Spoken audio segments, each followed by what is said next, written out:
tous. Nous allons, lors de nos débats, nous interroger sur la pertinence de l'entreprise de décorer des officiers de l'armée béninoise au nom des résultats obtenus dans la lutte contre le terrorisme au Bénin. Alors qu'au front, de jeunes militaires de rang sont continuellement face aux dangers, leurs chefs ont pu bénéficier de l'attention et de la reconnaissance de la nation. Nous posons donc le débat. Le second sujet n'est pas loin du premier. C'est toujours lié à l'insécurité, des braquages par ici, des cambriolages plus loin, et même des enlèvements de personnes et de mineurs ces derniers temps, notamment dans le nord du Bénin. Question, faut-il conclure à un grand retour du grand banditisme et de l'insécurité dans cette partie de Bénin? Question à nos débatteurs. Nous sommes mercredi, nous avons rendez-vous avec Jacques Débé, notre spécialiste économie maison, nous propose ce matin de nous interroger au sujet du respect du salaire minimum interprofessionnel garanti. À quoi ressemble-t-il? Les employeurs arrivent-ils à les payer tout au moins? Quel est l'état des lieux? Et quelles solutions? Nous en parlons dans un instant. Bienvenue à tous.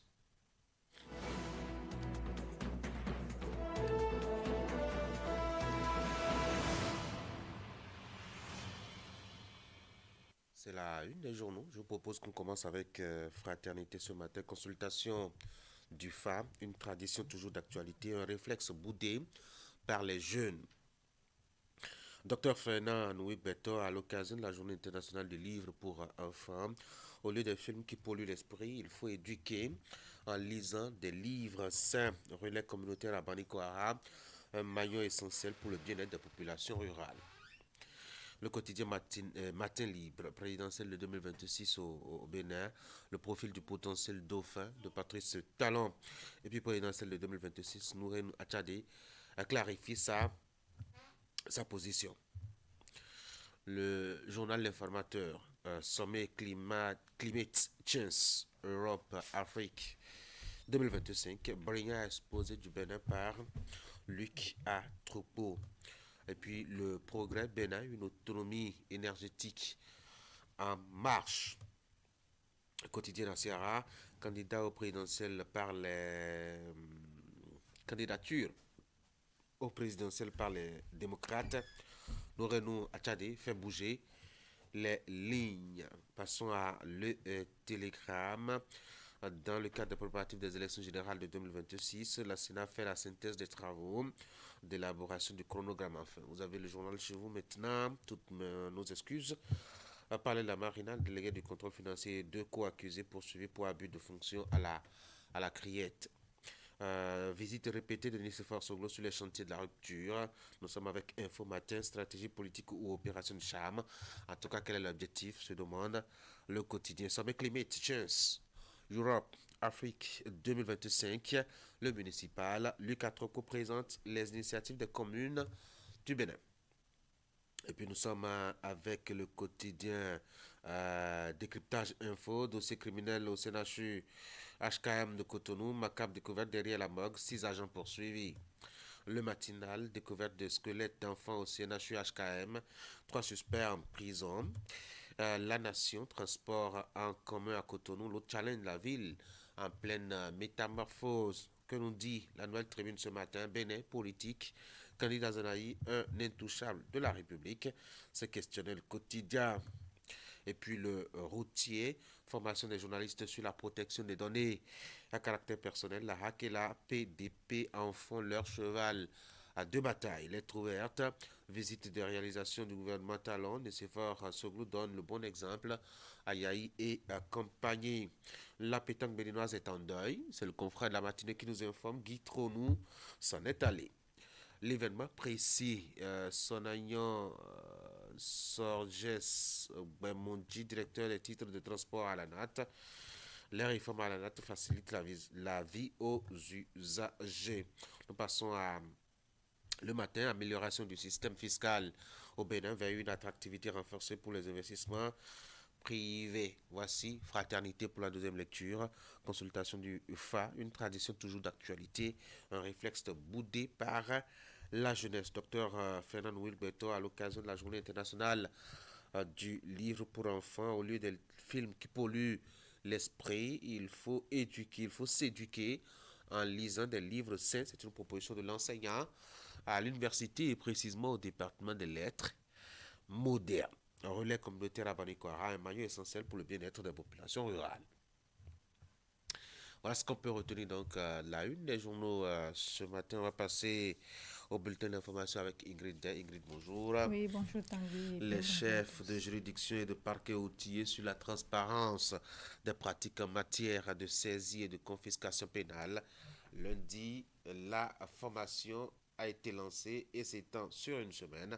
Aux commandes, l'Agence nationale de recouvrement des avoirs confisqués et saisis avec l'appui d'Expertise France.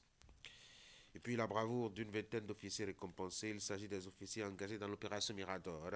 Ils ont été décorés de la médaille de la défense nationale, échelon argent, par le général de division Fructueux Baguidi. C'était lors d'une cérémonie solennelle que nous allons suivre, notamment pour ces grandes et importantes séquences dans le reportage à diffuser dans ce bulletin d'information des Grid. Et d'ailleurs, le sujet sera donc au cœur de nos discussions tout à l'heure, quand on sera avec nos débatteurs. Vous ne bougez surtout pas, on va s'intéresser à l'insécurité qui sévit notamment dans le centre et le nord de Bana, à des braquages par ici, des cambriolages par là-bas, et même des enlèvements un peu plus loin. Le dernier cas remonte à Malanville, où une fillette d'environ une quinzaine d'années a été enlevée et retrouvée 3 jours plus tard dans une mosquée loin de sa ville natale, notamment Malanville. Qu'est-ce qui s'est passé? On pourrait en tout cas en débattre tout à l'heure. Voici le bulletin.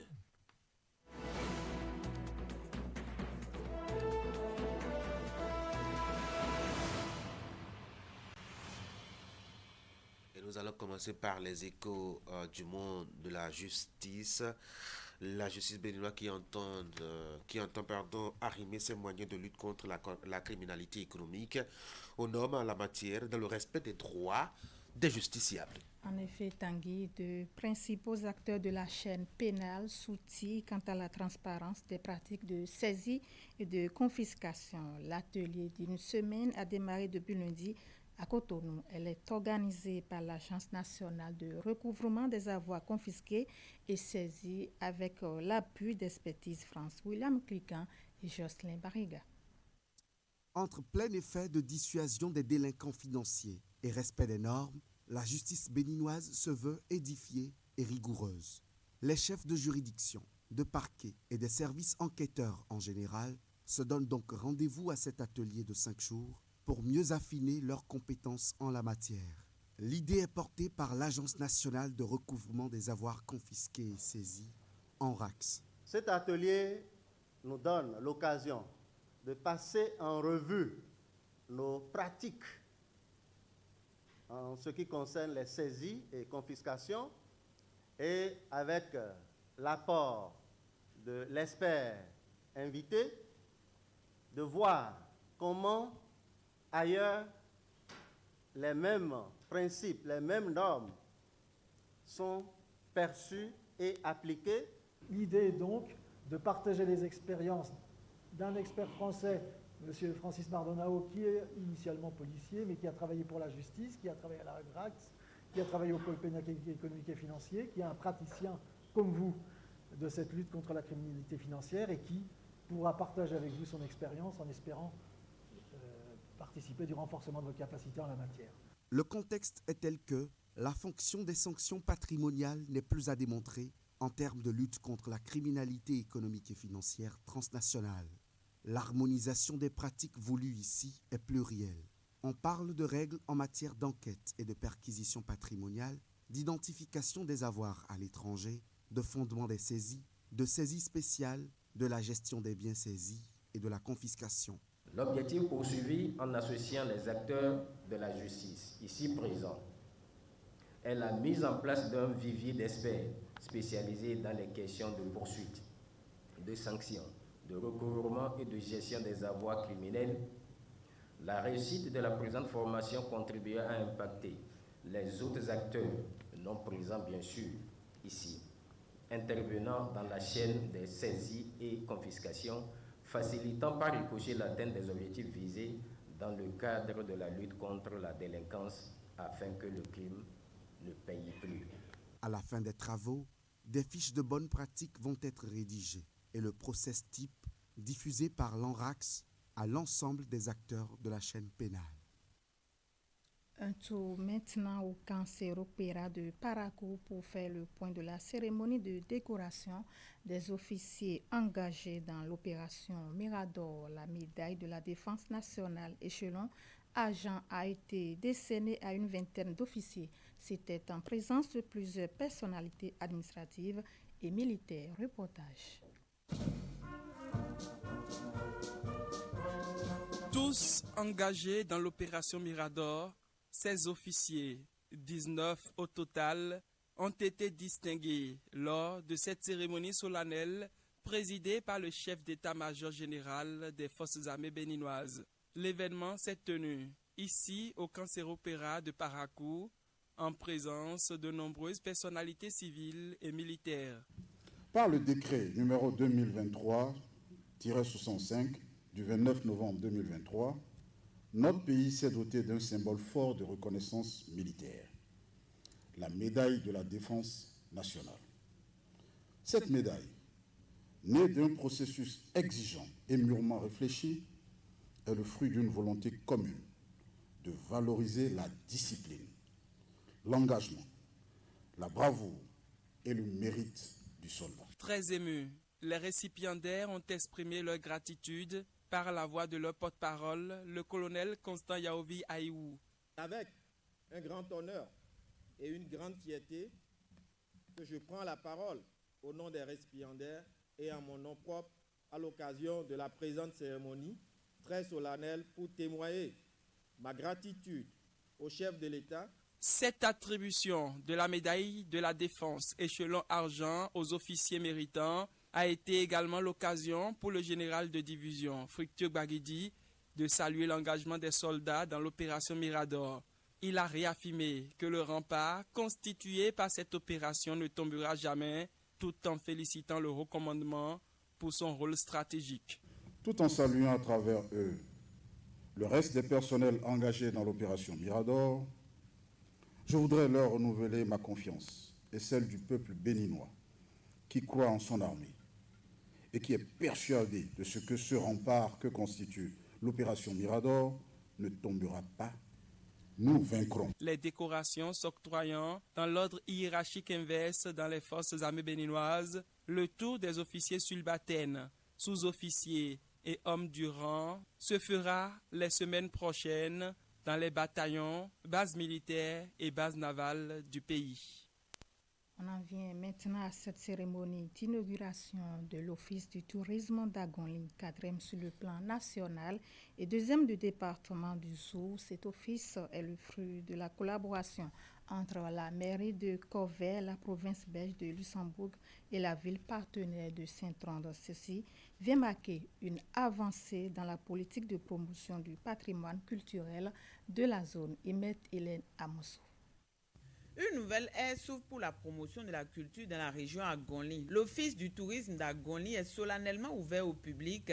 La cérémonie officielle a réuni autour des autorités communales, départementales et autres les têtes couronnées, de même que les filles et fils ressortissants de la région. La promotion du tourisme à Corvey et région, pour ne pas dire Agonly, relève désormais d'un enjeu majeur. L'Office du tourisme s'emploiera alors à participer au processus de développement durable en s'appliquant pour l'atteinte efficiente de ces objectifs. Le lancement des activités de cet office est couplé avec le vernissage d'une exposition photographique et patrimoniale. Elle vise à mettre en lumière les richesses culturelles de la région.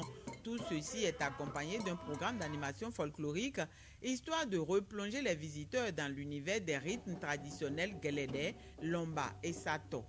La présente exposition qui nous réunit est internationale. Les photographies que nous avons visitées aujourd'hui ont été exposées en septembre 2023 au Palais d'Arlon dans la province belge de Luxembourg. Résultat de la coopération de la commune de Corvey, la province belge de Luxembourg puis la ville de Saint-Trond. L'ouverture de cet office va contribuer à l'élaboration et la mise en œuvre de la politique communale et celle régionale du tourisme ainsi que des programmes de développement touristique. Le partenariat va aussi se poursuivre à travers des échanges culturels mais également des actions de promotion du patrimoine du pays. Ces derniers jours ont été d'une richesse incroyable. Nous n'avons pas seulement découvert les trésors et le potentiel touristique de ce territoire, mais nous avons également été touchés par la chaleur humaine. Nous espérons sincèrement que ce nouveau service touristique deviendra un véritable phare pour la région. À travers tout ce que j'ai vu, entendu ici depuis ce matin, le patrimoine de Covey est richement ou vachement riche, et il est temps que ensemble, que chacun joue sa partition.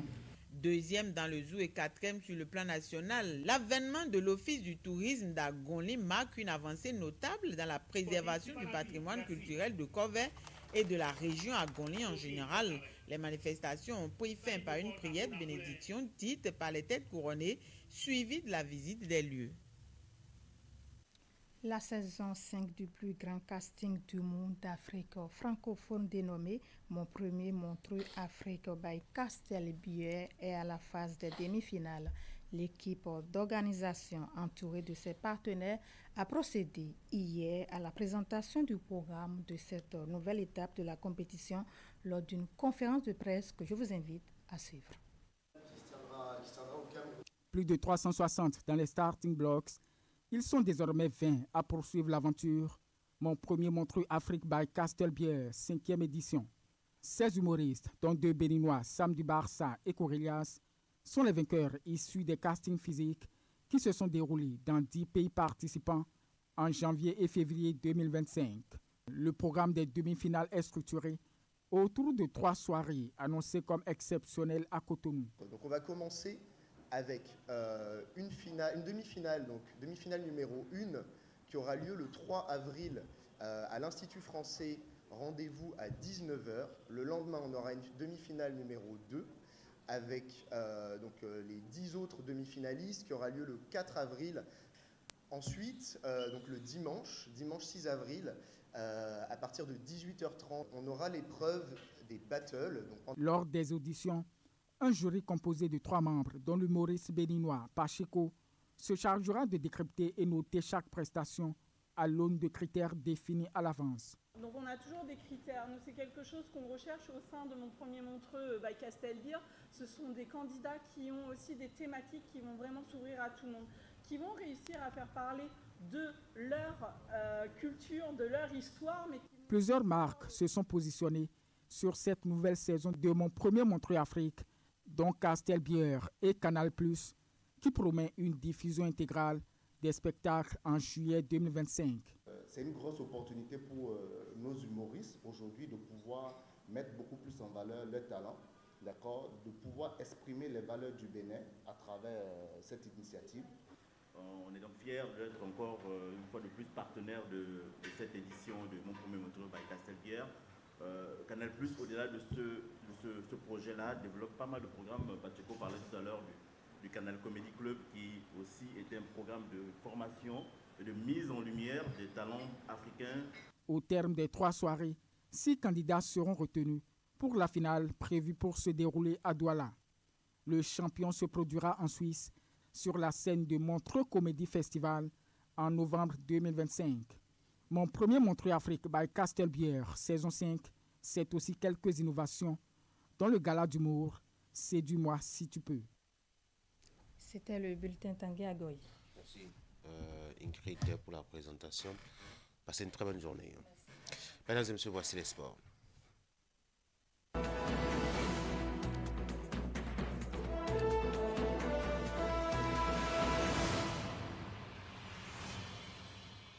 Allons parler football. Candido Huerta, bonjour. Bonjour. Et c'est la grosse actualité depuis hier. Le Real Madrid qui est qualifié pour la finale de la Coupe du Roi. C'était face à un Real Sociedad dans un match complètement fou. Dans un match complètement fou, les fanatiques du Real Madrid ont justement retenu le souffle jusqu'à la dernière minute, sinon la dernière seconde de cette explication qui est même allée au-delà du temps réglementaire. Déjà dès la 16e minute de jeu, voilà, sur cette séquence de jeu, le Real Madrid qui va se concéder l'ouverture du score. Et voilà l'ouverture du score de cette rencontre très très rapidement concédée déjà après le premier quart d'heure de jeu. 14 minutes plus tard, Enrique remet les pendules à l'heure pour le Real Madrid Voilà, sur ce cours, un but partout. Et c'est sur ce score que les deux équipes vont entrer au vestiaire. Tout a chamboulé, justement. Tout va chambouler. Ça, c'est le but égalisateur. Tout va chambouler, justement, en seconde période. Déjà, dès la 72e minute de jeu, la Real Sociedad passe à nouveau devant et va corser l'avantage à la 80e minute. L'équipe de la Maison Blanche, justement, devait alors compter sur la rage de vaincre de ses hommes forts pour établir la parité, 3 buts partout grâce au but de Bellingham. Sur cette action, une passe de Vinicius Junior et Bellingham qui envoie le Real à 2-3. Et puis là, Tchouaméni sur cette tête qui va permettre justement au Real Madrid de revenir à 3 buts partout. À la deuxième minute du temps additionnel, les visiteurs passent devant et portant ainsi le score cumulé à 4 buts.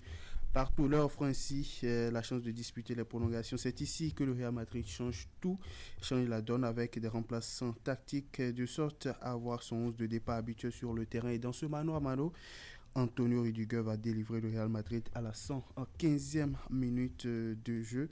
4-4 et un score cumulé de 5 buts contre 4 en faveur des hommes de Carlo Ancelotti qui s'offre le premier pass de la finale de cette édition de la Copa del Rey. Oui, match assez intéressant hier et fou, faut-il le dire. En tout cas, pour ceux qui aiment bien, dois-je dire, le football d'ailleurs. Le Real qui a fait du Real aussi, faut-il le dire, même si on peut reprocher une ou deux choses, je dois dire, au gardien de la Real Sociedad. Le premier but, j'ai l'impression qu'il s'était enfermé dans son but. Oui, c'était enfermé dans son but. Il n'a pas vraiment avancé. Osé, voilà. Sinon, cette longue passe, ça n'allait pas passer. Et puis, cette faute de main sur le troisième but aussi. Bon, on peut dire peut-être que la pelouse leur a fait quelques soucis. Mais bon, ce qui est fait, est fait. Ce qui est fait. On a vu un Real Madrid qui a débuté avec un 11 de départ quasiment changé. Après, au fil de la rencontre, quand la Real Sociedad marquait un tant soit peu, Carlo Ancelotti va procéder à des changements, notamment à l'étape de prolongation, on voit carrément son départ habituel toujours sur le terrain pendant que la Real Sociedad était pratiquement cramée. Oui, c'est ça justement, on doit comprendre la stratégie justement à ce niveau-là et tirer deux leçons. Première leçon, c'est que on a reproché à Ancelotti de ne pas souvent faire confiance à des jeunes dès le départ. Il pourra dire à ceux qui le font le reproche, vous avez vu hier ce à quoi ça ressemblait. Puis, deuxième élément à retenir aussi, c'est quand même que bon, il a pu surfer sur une intelligence de jeu en mettant, je dois dire, son 11 de départ qui tient et qui a de l'expérience, même s'il est vieillissant, et cela lui a permis quand même d'avoir le résultat. D'avoir le résultat, justement, le potentiel adversaire finaliste de la Maison Blanche sera soit le FC Barcelone ou l'Atlético de Madrid. La deuxième demi-finale retour ce soir entre les Blaugrana et les Matenaciers. Il faut rappeler qu'au match aller, les deux équipes se sont séparées sur un score de 4 buts partout. Tanguy, le match est prévu pour 20h30 minutes. Oui, c'est un match ouvert parce que on connaît le style de jeu des deux équipes. Des Colchoneros d'abord parce que ils sont, je dois dire, uniques en leur genre. C'est un style assez conservateur. On se replie derrière, on défend à 11, sinon même à 13. Puis après, on procède à des contre-attaques. Ce qui a marché visiblement au match aller face justement au Barça. Le score final était de 4 buts partout, je crois très bien. Alors que le Real, le Barça menait 4-2. Puisqu'il avait pu quand même rattraper 2 buts de retard, écorcer l'avantage. On espère bien en tout cas que le match sera intéressant ce soir. Sauf que entre temps il y a eu beaucoup d'eau qui ont coulé sous le pont parce que les Colchoneros ont perdu 4-2 en Liga.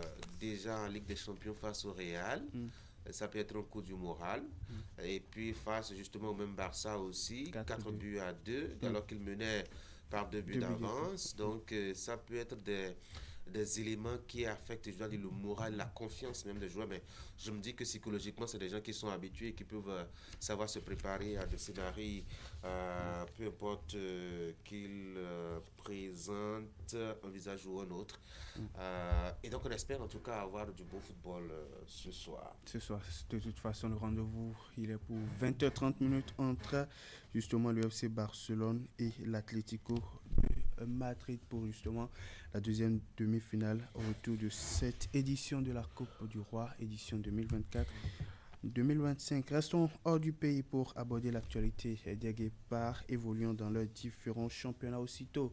De retour en club après la trêve internationale, ils sont environ une dizaine à avoir foulé les pelouses le week-end écoulé. Et en termes de performance, le bilan, il est presque mitigé. On va suivre le point. Week-end à très vite oublié pour la majorité des Guépards qui ont joué en fin de semaine. On démarre en France, notamment en Ligue 2 BKT, où l'on jouait la 28e journée du championnat.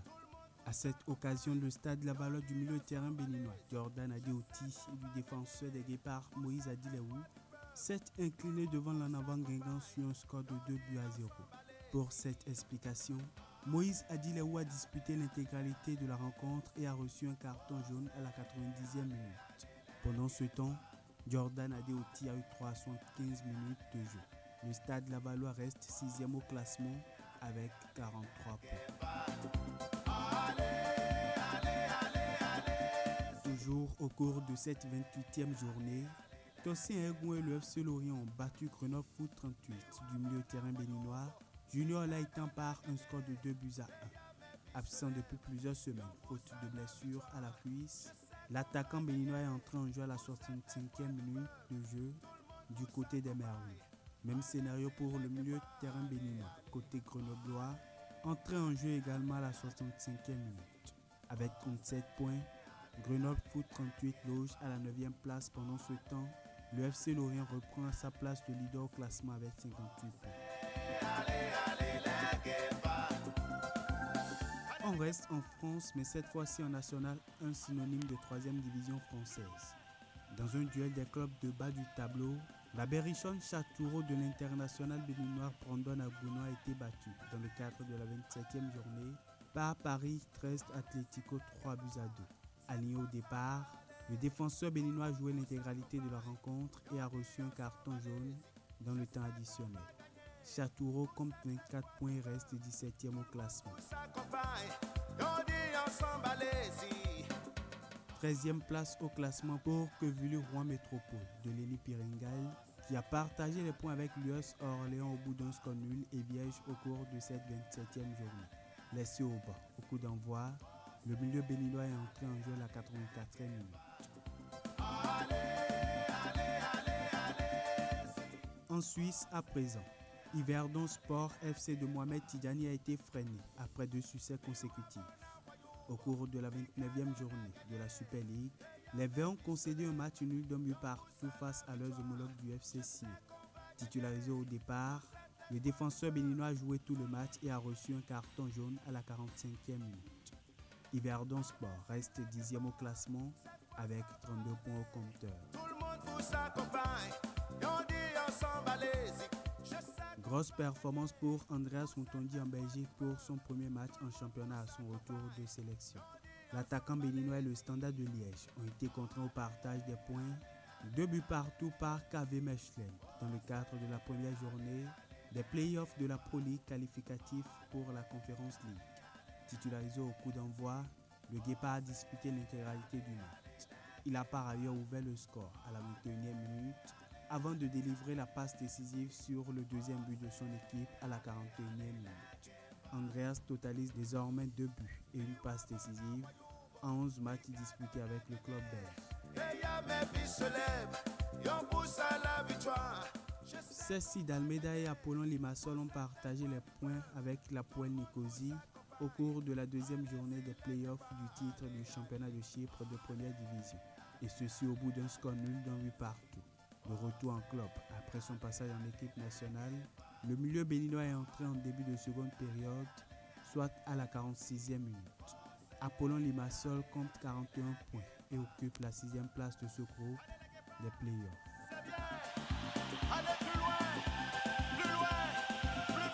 Umrani Sport et Sebio Soukou ont été contraints au partage des points par Ijdi FC en marge d'un match avancé de la 31e journée de la Ligue turque au bout d'un score nul et vierge.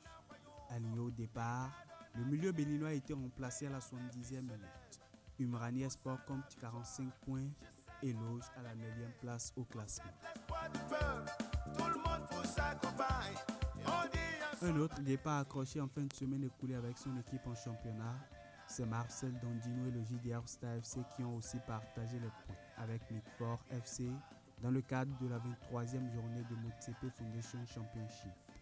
Dans une rencontre âprement disputée, les deux équipes se séparent en de bons amis sur un score de 2 buts partout. Le gardien béninois a enchaîné avec une nouvelle titularisation pour 90 minutes jouées.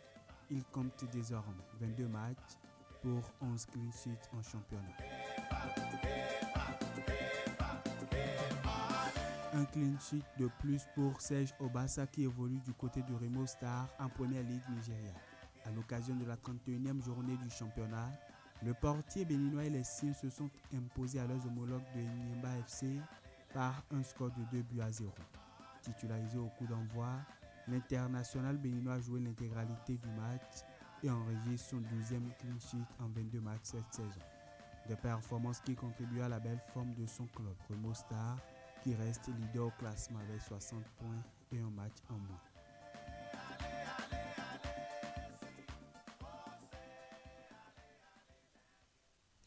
Voilà donc pour ce qu'on peut retenir du week-end des Kepa qui ont joué en fin de semaine écoulée avec leurs clubs respectifs dans les différents championnats. On s'intéresse maintenant aux compétitions africaines. La première journée de la phase de groupe de la Coupe d'Afrique des Nations des moins de 17 ans a pris fin hier. Le classement dans les 4 différents groupes est connu, mais on ouvre déjà par les résultats des derniers matchs de cette première journée de la phase des groupes de la CAN U17 Maroc 2025. Le Sénégal fait imposer par un score de 1-0 à l'équipe de la Gambie. La Tunisie a étrié l'équipe de la Somalie 3-0. Le Mali est venu à bout de l'équipe de l'Angola 2-1. Et puis la Côte d'Ivoire s'est offert le meilleur sur la République centrafricaine par un score de 6-1.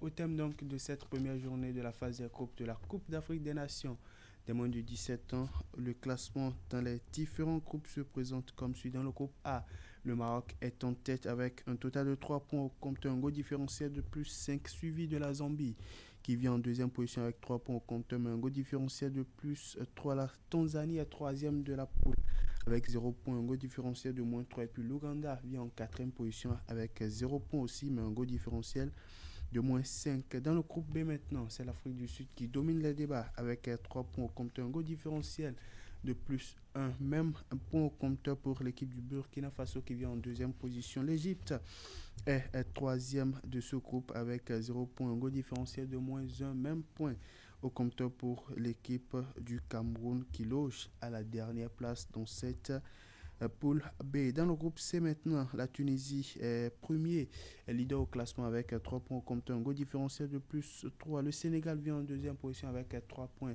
au compteur, un goal différentiel de plus 1. La Gambie est positionnée troisième de ce groupe au terme de cette première journée avec 0 points au compteur, un goal différentiel de moins 1. La Somalie, lui, est quatrième du groupe avec aussi 0 points au compteur, mais un goal différentiel de moins 3. Dans le dernier groupe, le groupe D pour finir, la Côte d'Ivoire compte 3 points au compteur, un goal différentiel de plus 5. Le Mali est deuxième du groupe avec 3 points également au compteur, un goal différentiel de plus 1. L'Angola est troisième du groupe et puis la République centrafricaine garde la lanterne rouge dans ce groupe D. Allez Tanguy, on va changer d'actualité. Oui, on va parler de l'actualité sur le continent. C'est aussi justement les interclubs de la CAF depuis hier. Eh bien, c'est ouverte la manche allée de l'étape des quarts de finale. Oui, des quarts de finale de cette Coupe d'Afrique, justement, de ces interclubs de la Coupe d'Afrique, de la Confédération africaine de football. Commençons déjà par la Ligue africaine des champions. La compétition règne sur le continent au niveau des clubs pour cette manche allée des quarts de finale. L'équipe de Mamelodi Sundowns s'est imposée par un score d'1-0 à l'équipe de l'Espérance de Tunis. Même score pour la victoire d'Al-Ali FC d'Égypte devant l'équipe d'Al-Hilal FC du Soudan. Le MC AG s'est incliné 0 but contre 1 à domicile devant l'équipe de Orlando Pirates. Et puis Pyramide FC s'offre une belle option pour la qualification en demi-finale avec sa victoire 4-1 devant l'équipe de l'Asfar du Maroc. Pour ce qui est de la Coupe de la Confédération, l'étape des quarts de finale allait se déroule justement ce mercredi avec à la clé justement 4 différentes rencontres à suivre à partir de 13h GMT, 14h béninoise. L'équipe de Stellenbosch va en découdre avec celle de Zamalek SC à 16h GMT, 17h béninoise. Al-Masri SC d'Égypte sera face à l'équipe de Simba SC à domicile. ASEC Mimosa va offrir son hospitalité à l'équipe de la Renaissance sportive de Berkane. Et puis le CS Constantine va disputer les unités avec l'équipe de l'UFSM Alger. On va finir justement par la Ligue 3 masculine au plan national qui aborde dès ce mercredi sa 14e journée pour les équipes de la poule A4. Différents matchs sont à suivre cet après-midi à partir de 16h. L'équipe de CFS reçoit dans son entre à l'université d'abord un Calavi. L'équipe de la jeunesse athlétique de Misrete à Sauce va en découdre avec Abisport à Vrancourt. Ainobi FC sera en déplacement pour affronter l'équipe de Jeffa Football Club et puis Ewedje FC va en découdre avec l'équipe de la jeunesse sportive de la vallée de l'Ouémé. Dans cette poule avancée, différents matchs, le classement est dominé par Jeffa Football Club avec 24 points au compteur, un goal différentiel de plus 4. Ainobi Football Club vient en deuxième position avec 22 points au compteur, un goal différentiel de 0. Tambo FC est troisième de la poule à 19 points au compteur, autant de points au compteur pour l'équipe de la jeunesse athlétique de Misrete qui est positionnée 4e. Et Talon Football Club vient en 5e position. La jeunesse sportive de la vallée 6e. Ewedje FC 7e. Abisport 8e. CFS 9e. Et puis la lanterne rouge est gardée par Sos qui compte 6 points au compteur après avoir joué 13 différents matchs. Allez, on va s'arrêter ici ce matin pour le tour d'horizon sportif. Merci beaucoup à vous, Candide, pour la présentation donc, de l'actualité des sports sur Actu Matin. Je vous souhaite de passer une très bonne journée. Merci, pareil à vous. Mesdames et messieurs, c'est le moment de suivre maintenant votre magazine ce matin.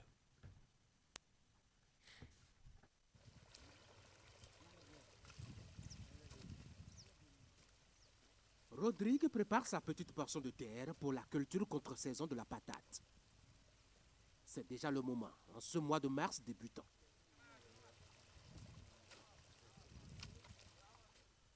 Rodrigue n'est pas très avancé. Avec ses copains qui ont bien voulu lui porter un coup de main, il est passé la veille nettoyer son terrain, un modeste espace d'environ un demi-hectare. Aujourd'hui, il est là pour arroser le sol.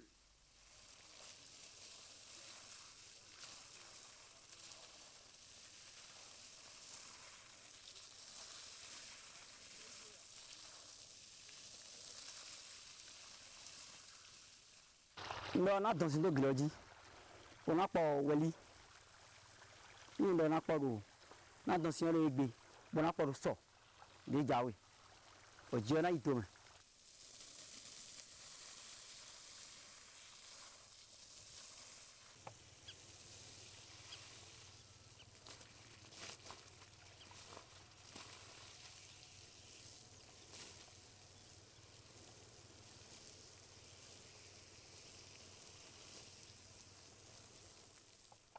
Kaka, bame.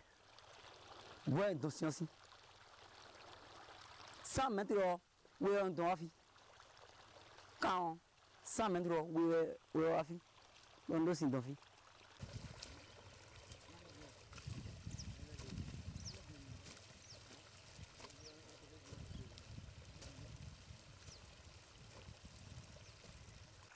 Kalau jika anak lo, kalau ibu lo pikirin. Mais il y en a qui ont 10. 500, il y en a 10. Mais dans le Sina, il y a 600 ans. C'est une belle fille pour info.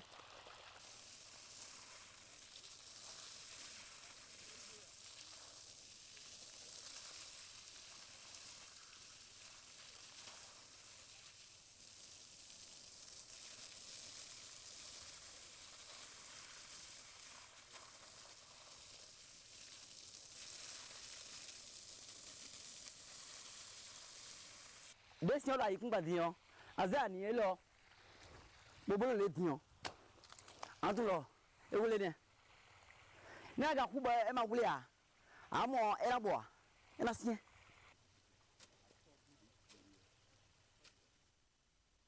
En moins de 2 jours, c'est la 2e fois qu'il se plie à cette obligation, dans une zone pourtant inondable, à peu près 5 mois sur 12 dans l'année. Mais à quoi dit Kaka na quoi dit bon dina jabana quoi fio dio ena de ena na bon ni aga po saison ton amo dio na bo jiwa beo ena jadi di bo ji ko ena nyon amoni akpo ji tante me ana turo jina ja seme lo me seme die me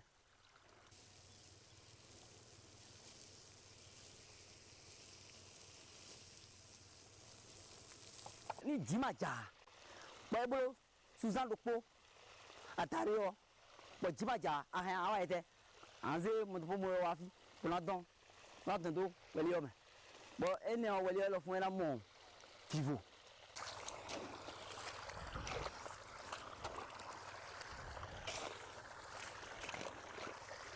Wele mi po edo tano le on bo Susan aton atari le on bo Susan ene o yino ya ye ya o fofo to wa o to na gbon ji to egbon ji o efo ele kan were nu to na kudo mina le levo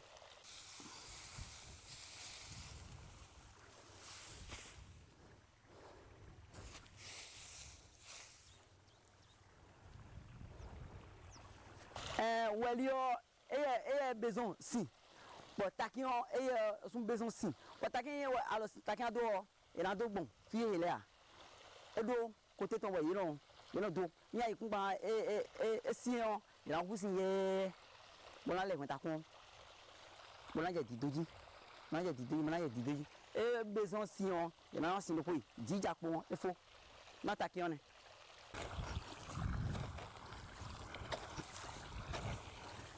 Irriguer son champ appelle un grand investissement pour le cultivateur de patates. C'est le premier niveau qui épuise financièrement les cultivateurs de cette région. Dernier bloc, j'ai dépensé 95 800. Un hectare pour un million pour moi. Plus un essence. Un royaume moteur.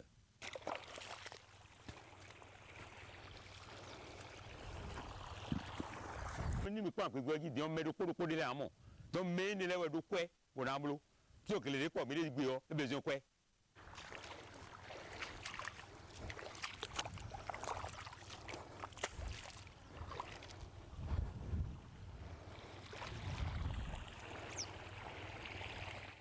titan ama mo gba de me ana attention dia e no problème vivre ko puis o gba de me yero si on don son frère dion gba ne dion e communiquer ko do rivière d'Ahodepo, bon, mais il y a d'argent.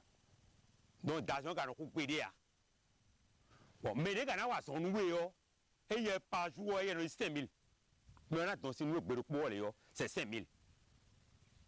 Au camp, il y a un lion, et il y a un cadeau quand nous avons un fidèle dans ce Après l'épreuve d'irrigation, il faut engager un autre pari, celui de décrocher des manœuvres pour aider à labourer cette terre ainsi mouillée. Il faut trouver son équipe au plus en 24 heures.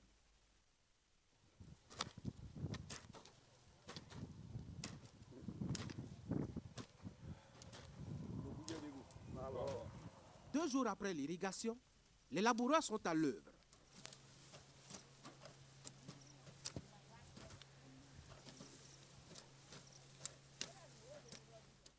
C'est une équipe constituée d'amis disponible pour proposer ses services et ses bras pour labourer. Mais là, il faut prévoir de quoi les satisfaire.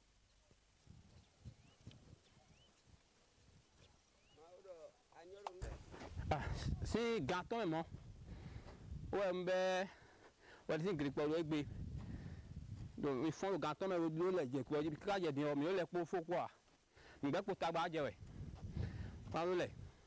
Quand des lait, ok,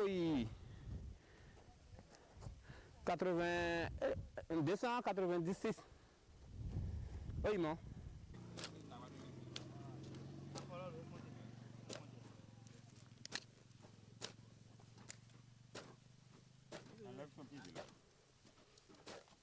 Tu vas aller les gars. akwe nya amo wa ko gbe wa we akwe na mo na do le klio ama mo kwa awve ni o mi no se awve kwe ton tam mi no ba gbe to le mi na po klio le he mi le mi no ba do go mi de bo mi je fini o klio le na do ya peri bo mi na bro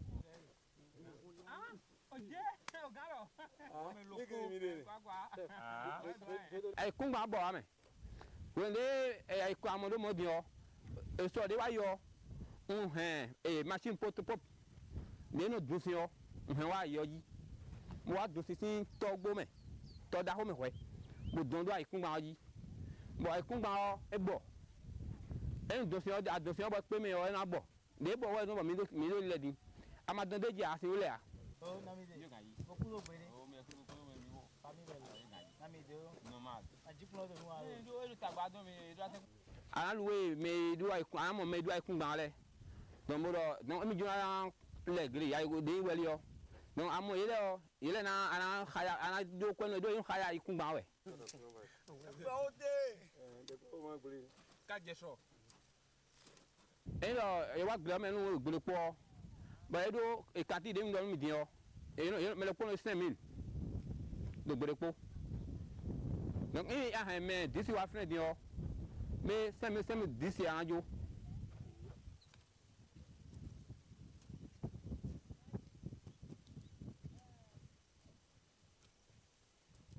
radio Matthew Sibilea e a gri to me se lo da yo yibu no le yibu gre yo le yo se yibu no le gri me dio gbangeji me mi la defi o eno mo.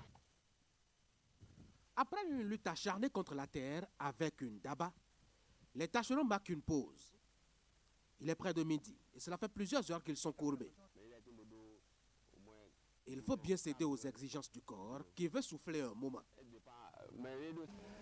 Demi legelo su kweton anikumi donc bon de anikumi yo mi pose peri we bo nu anioni gboje peri wa ju mi do gobe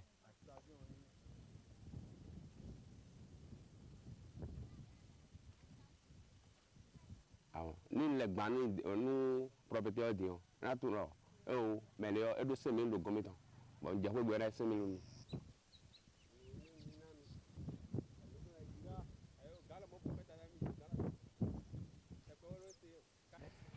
mado retraite à son mado retraite parce que yi me hole de ko bo mi wa mo yo e do retraite ye ko yo e no akwari don transfer de bon wa de ne ko bu bulo le o jan wa you know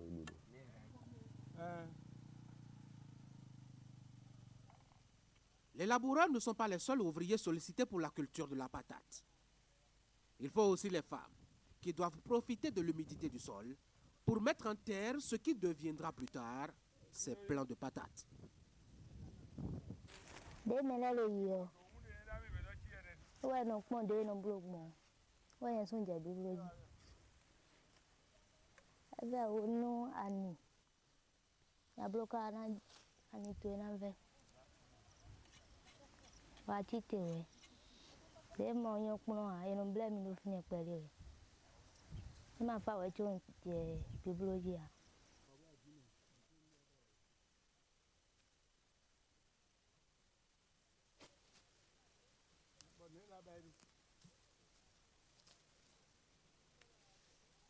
Dès l'année 70, dès l'année 70, il a adoré un wéléo, il en soit 5 000. Adoré un 10 000, il en soit 1 000.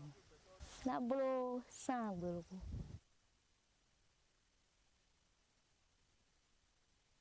Il y a zombie, il y a gobadano, mais gobobindo glaison, mia oule mia.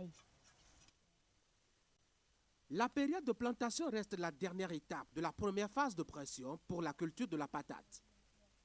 Il faut bien connaître le temps pour ne pas planter ni trop tôt ni trop tard.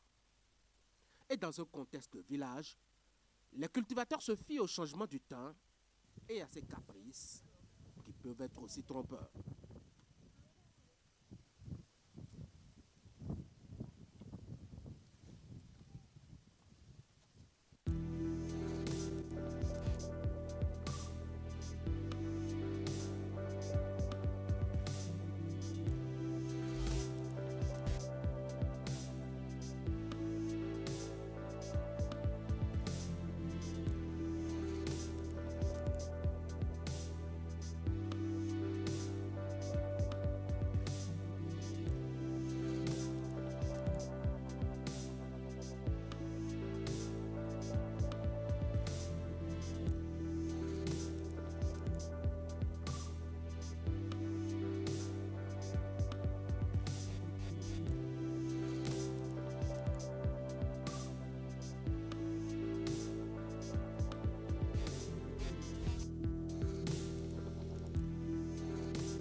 Bonjour à toutes et à tous et bienvenue dans votre rubrique Une date, une histoire où nous célébrons aujourd'hui le 92e jour de l'année en l'honneur de Sainte Sandrine.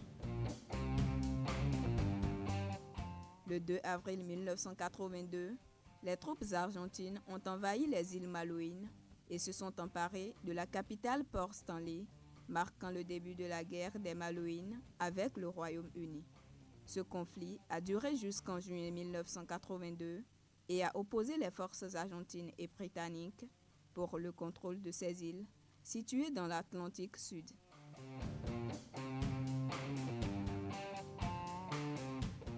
Le 2 avril 1990, le président irakien Saddam Hussein a reconnu pour la première fois que l'Irak possédait des armes chimiques binaires. Il a menacé de les utiliser contre Israël si ce dernier lançait une offensive.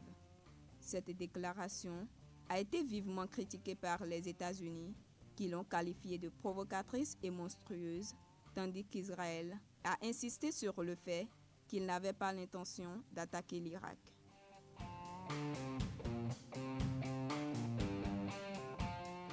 Le 2 avril 2004, 7 nouveaux États, la Bulgarie, l'Estonie, la Lettonie, la Lituanie, la Roumanie, la Slovaquie et la Slovénie ont rejoint l'OTAN, visant à renforcer la sécurité collective et à promouvoir la stabilité en Europe après la fin de la guerre froide.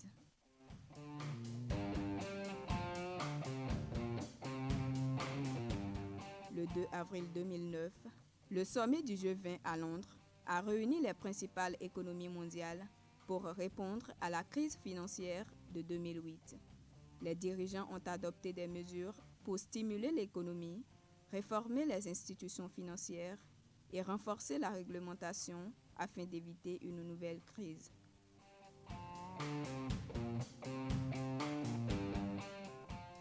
Le 2 avril 2023, un déraillement ferroviaire à Taïwan dans le tunnel Qinshui a fait 51 morts et 162 blessés.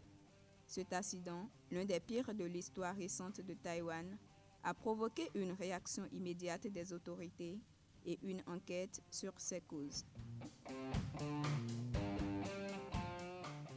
Cela conclut notre rubrique du jour. Merci de votre fidélité. On se retrouve demain.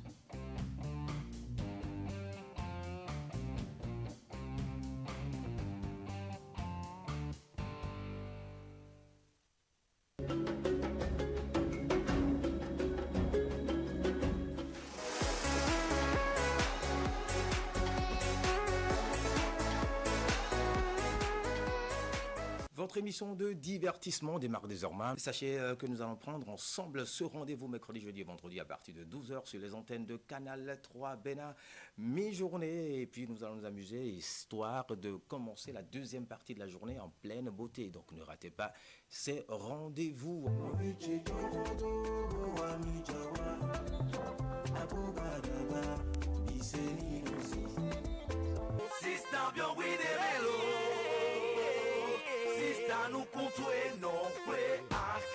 Le doyen Jean-Louis Azé. Bonjour à toute l'équipe de production et de diffusion. Et merci et bonjour à vos millions de téléspectateurs qui vous suivent en ce moment. Alors, Naye Podito, aujourd'hui pour vous, quand on parle de culture, c'est quoi?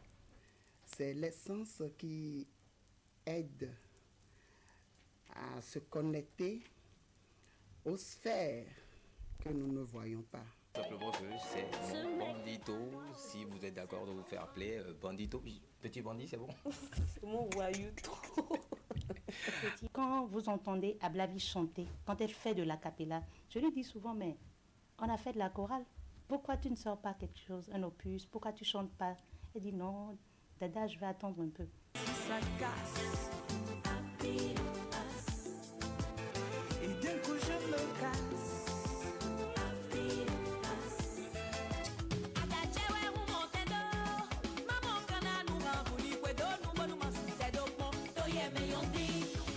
On se donne rendez-vous mercredi prochain avec beaucoup de chaleur. Portez-vous bien, au revoir.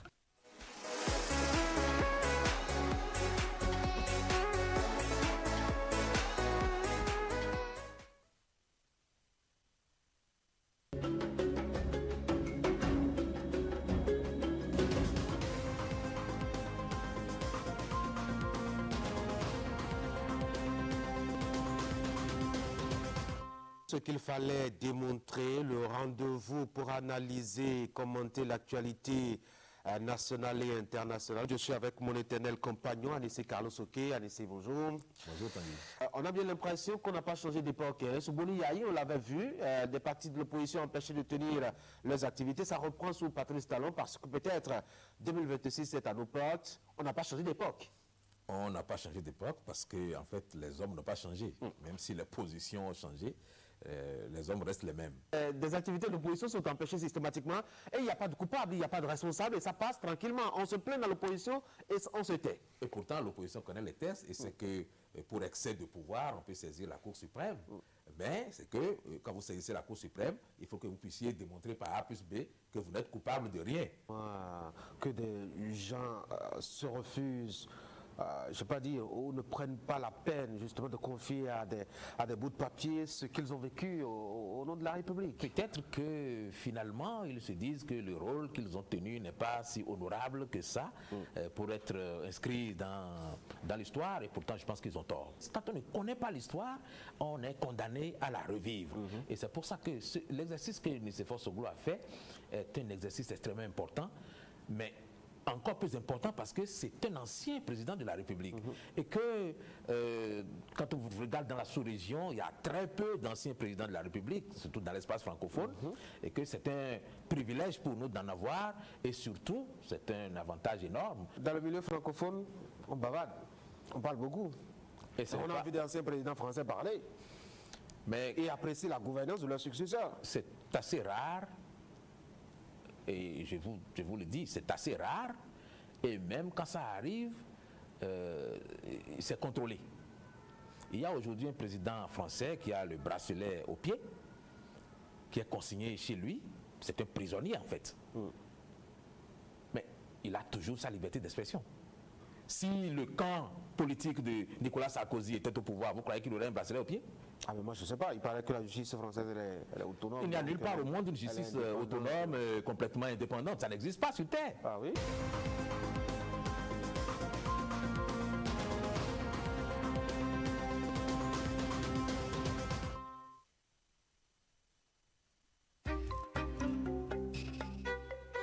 Le Gaiman est un acteur cybercriminel qui utilise illégalement les nouveaux systèmes informatiques pour soutirer de l'argent aux paisibles citoyens en les escroquant ou en les volant.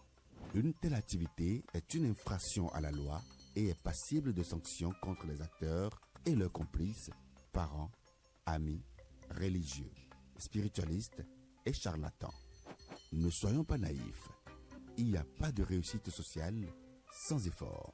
Pour tout renseignement et assistance contre la cybercriminalité, appelez les numéros 63 09 51 61 ou le 63 09 51 62, le 65 48 78 114 ou écrivez-nous à l'adresse mail ocrc@dgpr.bj.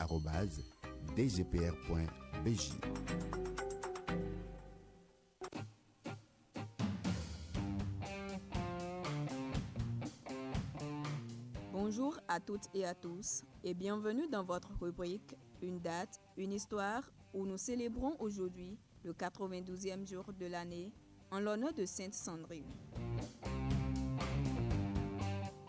Le 2 avril 1982, les troupes argentines ont envahi les îles Malouines et se sont emparées de la capitale Port Stanley, marquant le début de la guerre des Malouines avec le Royaume-Uni. Ce conflit a duré jusqu'en juillet 1982 et a opposé les forces argentines et britanniques pour le contrôle de ces îles situées dans l'Atlantique Sud.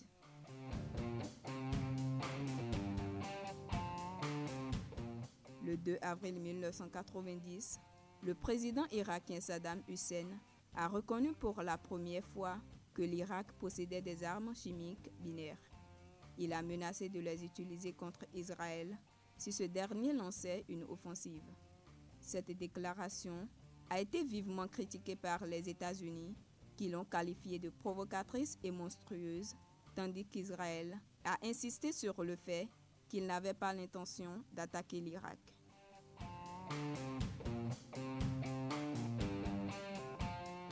Le 2 avril 2004, 7 nouveaux États, la Bulgarie, l'Estonie, la Lettonie, la Lituanie, la Roumanie, la Slovaquie et la Slovénie ont rejoint l'OTAN, visant à renforcer la sécurité collective et à promouvoir la stabilité en Europe après la fin de la guerre froide.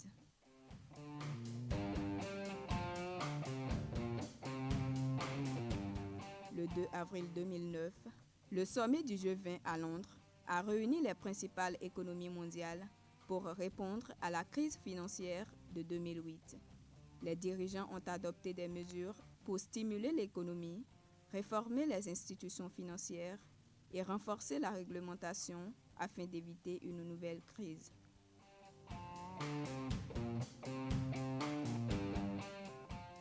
Le 2 avril 2023, un déraillement ferroviaire à Taïwan dans le tunnel Qinshui a fait 51 morts et 162 blessés. Cet accident, l'un des pires de l'histoire récente de Taïwan, a provoqué une réaction immédiate des autorités et une enquête sur ses causes. Cela conclut notre rubrique du jour. Merci de votre fidélité. On se retrouve demain.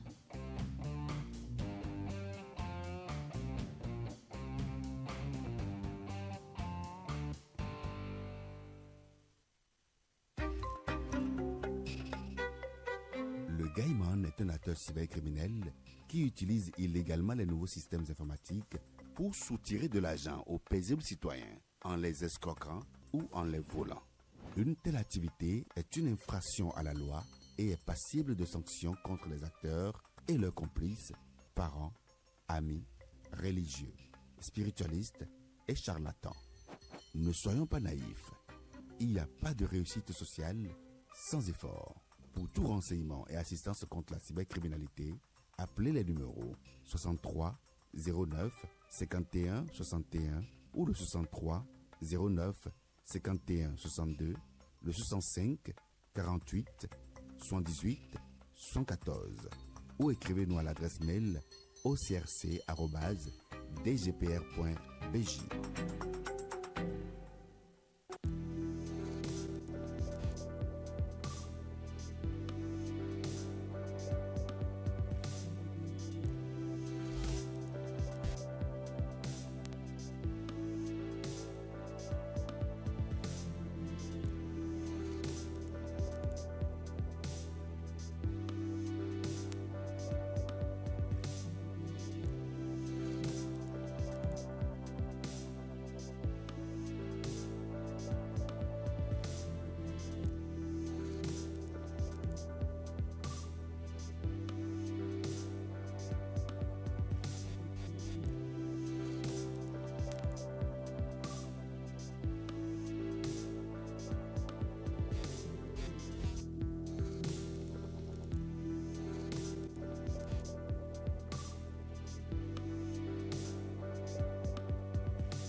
8h12 à Cotonou. Si vous suivez Canal 3 Bénin, sachez que c'est le rendez-vous matinal de l'information et nous sommes à l'étape de la rubrique économie avec Jacques Débé qui est déjà en ligne. Jacques, bonjour. Jacques, on va parler du SMIC ce matin, 52 000 francs CFA.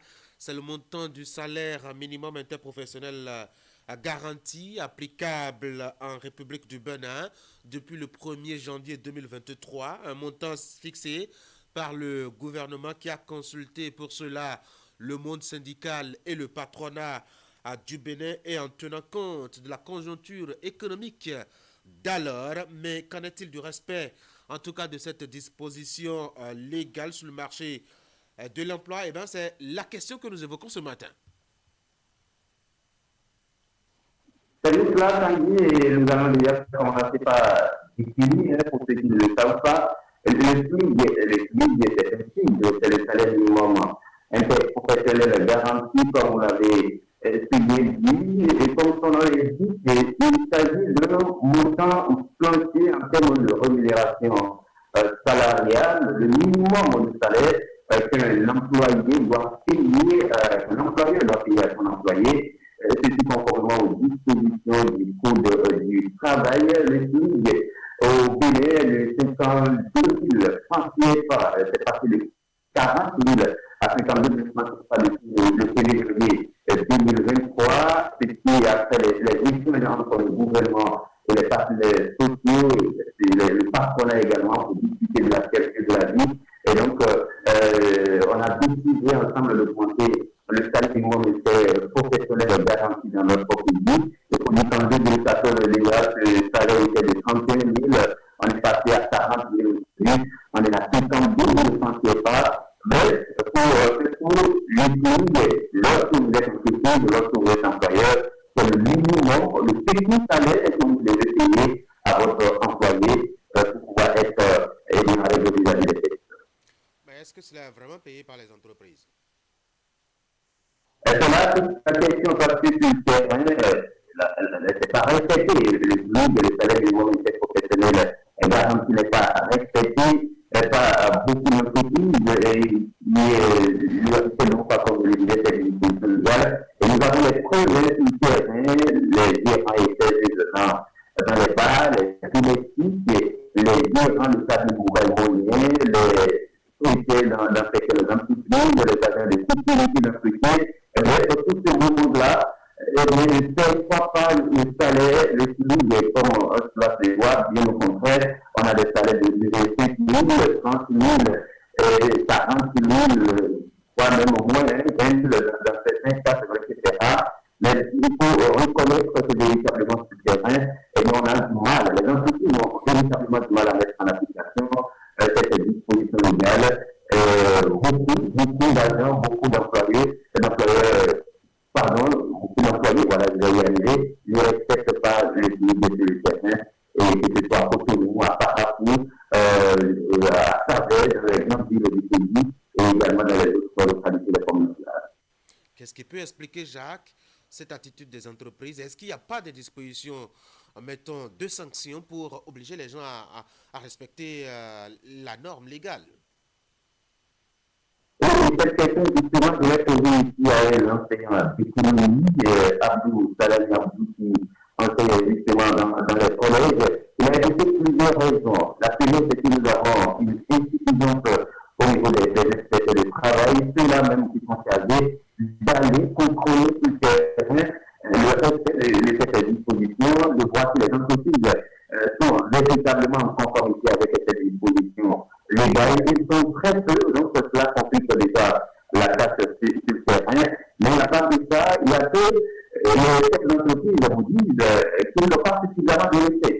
Ils n'ont pas d'argent. Ils ont bien envie de respecter cette disposition de la loi, de se conformer, mais ce qu'ils gagnent à la fin du mois ne leur permet pas de payer véritablement le SMIC. Déjà qu'ils doivent faire face à d'autres cas, notamment les factures d'électricité, les factures d'eau, les impôts, et d'autres dépenses actives auxquelles il faut déjà répondre. En plus de cela, il faut payer les salaires, le SMIC et autres. Et je vous dis que c'est véritablement compliqué sur le terrain de respecter cela. Mais l'autre raison, moi je trouve, c'est que les sanctions ne sont pas véritablement appliquées sur le terrain. Il y a un sécurité sur le contrôle, mais il n'y a pas de sanctions qui suivent pour que on sanctionne 2 ou 3 entreprises, cela puisse servir les gens à d'autres entreprises. il y a un lacunement qui se constate sur le terrain et qui fait que globalement, eh bien, le SMIC au Bénin reste pour l'instant une situation dans beaucoup d'entreprises. Comment contraindre justement les entreprises à respecter la loi?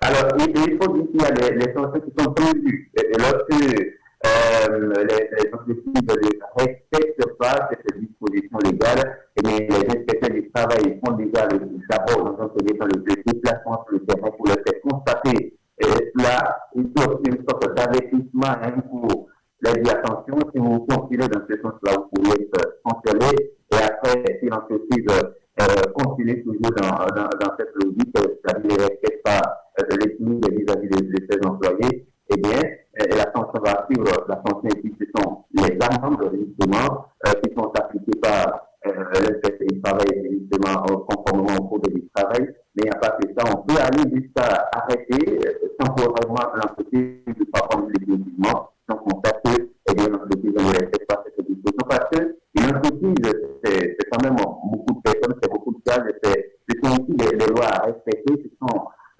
beaucoup d'autres choses, beaucoup d'autres paramètres dont il faut tenir compte. Donc, si on n'avait pas les capacités de créer une entreprise, autant mieux ne pas le faire. Donc, si vous avez accepté de créer une entreprise, il faut prendre toutes les dispositions nécessaires pour respecter la loi en vigueur dans le pays. Mais le débat aussi, c'est de voir comment aider ces entreprises-là à faire face à ces différentes situations économiques.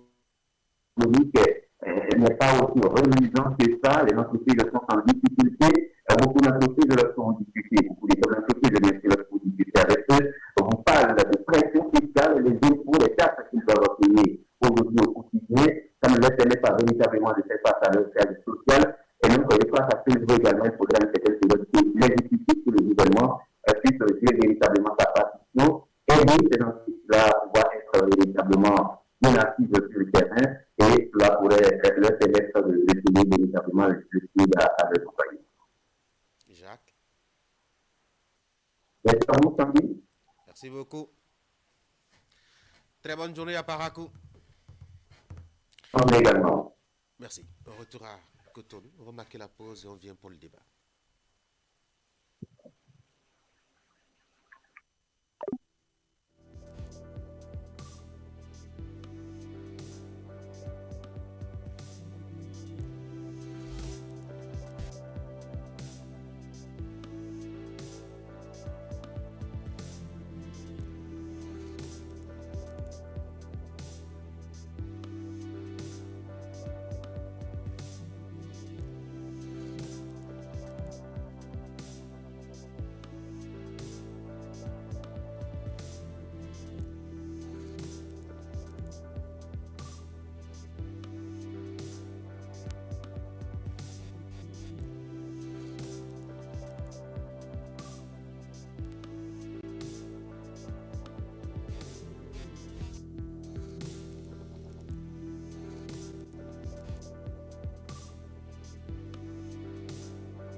votre émission de divertissement démarre désormais. Sachez que nous allons prendre ensemble ce rendez-vous mercredi, jeudi et vendredi à partir de 12h sur les antennes de Canal 3 Bénin, mi-journée. Et puis nous allons nous amuser, histoire de commencer la deuxième partie de la journée en pleine beauté. Donc ne ratez pas ces rendez-vous.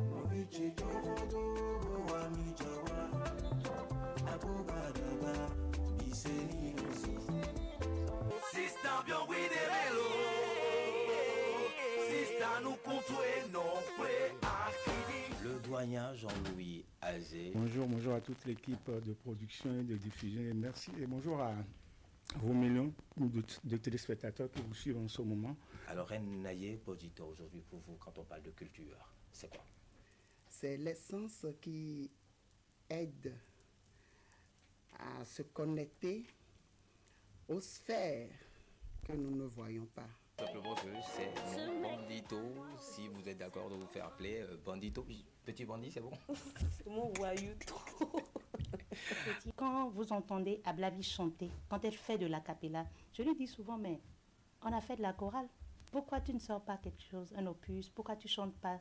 Elle dit non, Dada, je vais attendre un peu. Ça casse. Et d'un coup je me casse.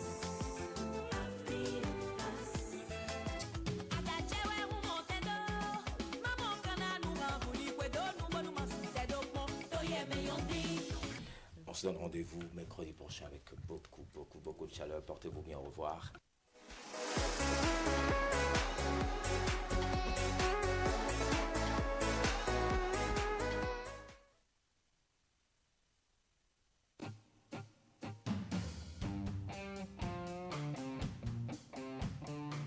Bonjour à toutes et à tous et bienvenue dans votre rubrique Une date, une histoire où nous célébrons aujourd'hui le 92e jour de l'année en l'honneur de Sainte Sandrine. Le 2 avril 1982, les troupes argentines ont envahi les îles Malouines et se sont emparées de la capitale Port Stanley, marquant le début de la guerre des Malouines avec le Royaume-Uni. Ce conflit a duré jusqu'en juillet 1982 et a opposé les forces argentines et britanniques pour le contrôle de ces îles situées dans l'Atlantique Sud.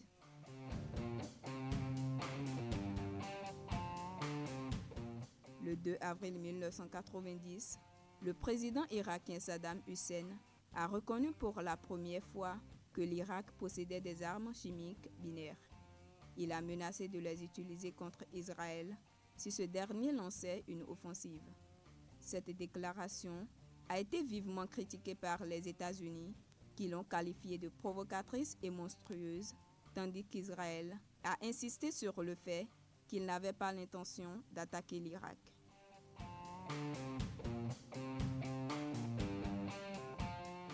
Le 2 avril 2004, 7 nouveaux États, la Bulgarie, l'Estonie, la Lettonie, la Lituanie, la Roumanie, la Slovaquie et la Slovénie, ont rejoint l'OTAN, visant à renforcer la sécurité collective et à promouvoir la stabilité en Europe après la fin de la guerre froide.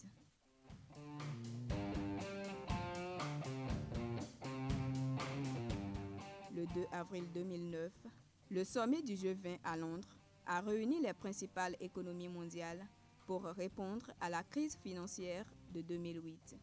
Les dirigeants ont adopté des mesures pour stimuler l'économie, réformer les institutions financières et renforcer la réglementation afin d'éviter une nouvelle crise.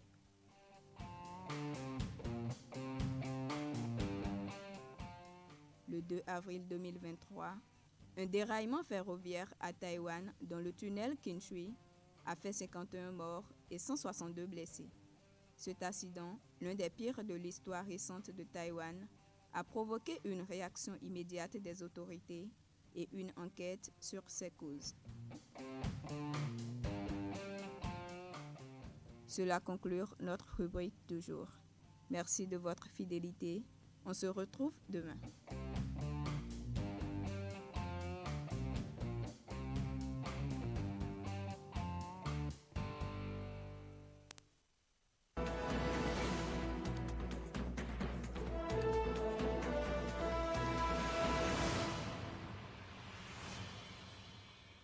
deux sujets au menu de nos échanges ce matin.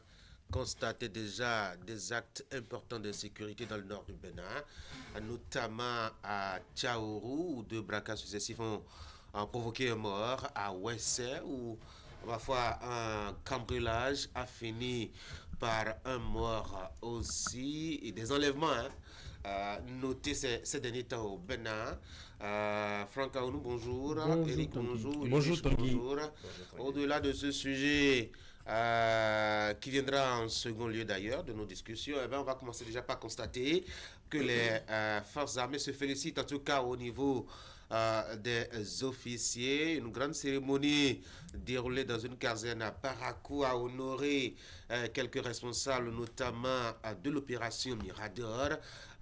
On pourrait faire l'analyse, le contexte, les éléments choisis et surtout le comportement de la nation vis-à-vis notamment des gens au niveau le plus bas de l'échelle.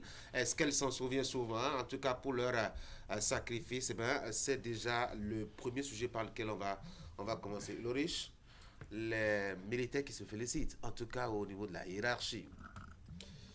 Les militaires qui se félicitent au niveau de la hiérarchie, c'est déjà intéressant parce que on sait que ce sont des hommes et des femmes qui sont placés en première ligne du front.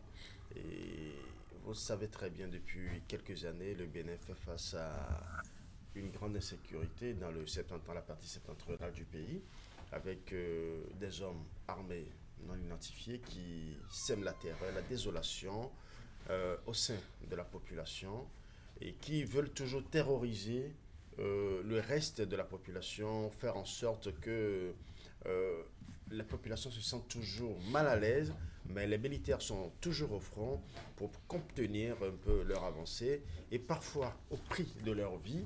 Nous avons vécu beaucoup de drames récemment, y compris même le jour de la fête du Vaudou récemment, et ça a été l'un des drames les plus sensibles que le Bénin ait enregistré. Une trentaine de morts à peu près. Une trentaine de morts à peu près, mais c'est vrai que nous en enregistrons souvent parce qu'il y en a même dont on ne parle pas. Et c'est dire que ces hommes et femmes payent le lot tribut pour sécuriser la nation, pour sécuriser le pays.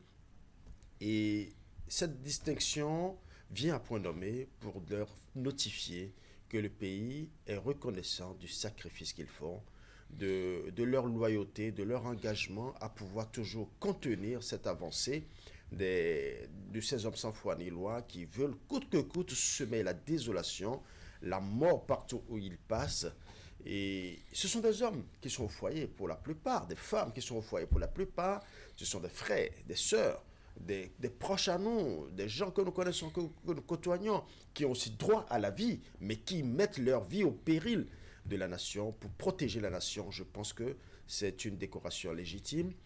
J'ai beaucoup apprécié le reportage qui a été fait au niveau de Canal 3, partie septentrionale, au niveau de Parakou précisément, parce qu'au niveau de la chute, parce que j'avais gardé une petite dent au début, je me suis dit, mais attends, on décore, on distingue les officiers, et qu'en est-il alors des sous-officiers, des soldats, des hommes de rang?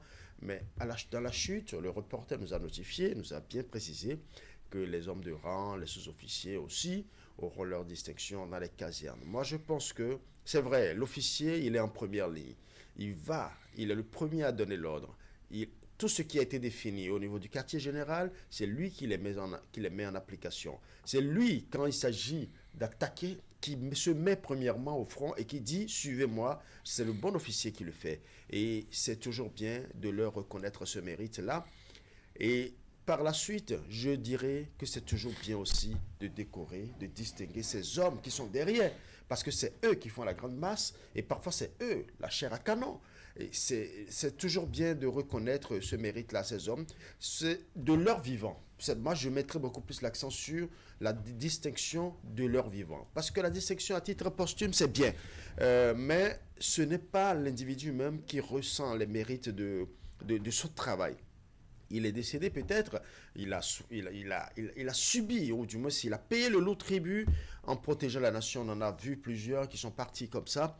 Mais à la fin, c'est une décoration à titre posthume. C'est juste la famille qui bénéficie de cette distinction. C'est vrai que son nom restera jamais gradé dans l'ordre de la défense. Mais au-delà de tout, il faut quand même que celui-là qui se met au front, qui a les armes en main et qui dit « je suis prêt à mourir pour protéger mon pays », que cette distinction lui soit placée sur la poitrine et qu'il apprécie la qualité de cette décision, même si ce n'est pas de l'argent qu'on lui fournit, même si ce n'est pas quelque chose d'extraordinaire, mais quand même que le pays lui reconnaisse ce qu'il fait. Et je pense que ça peut stimuler davantage. Est-ce que vous savez que dans l'armée aujourd'hui, quand on commence par vous dire on va vous affecter au nord aujourd'hui, ça fait dresser les cheveux sur la tête parce qu'on se dit là-bas c'est la mort.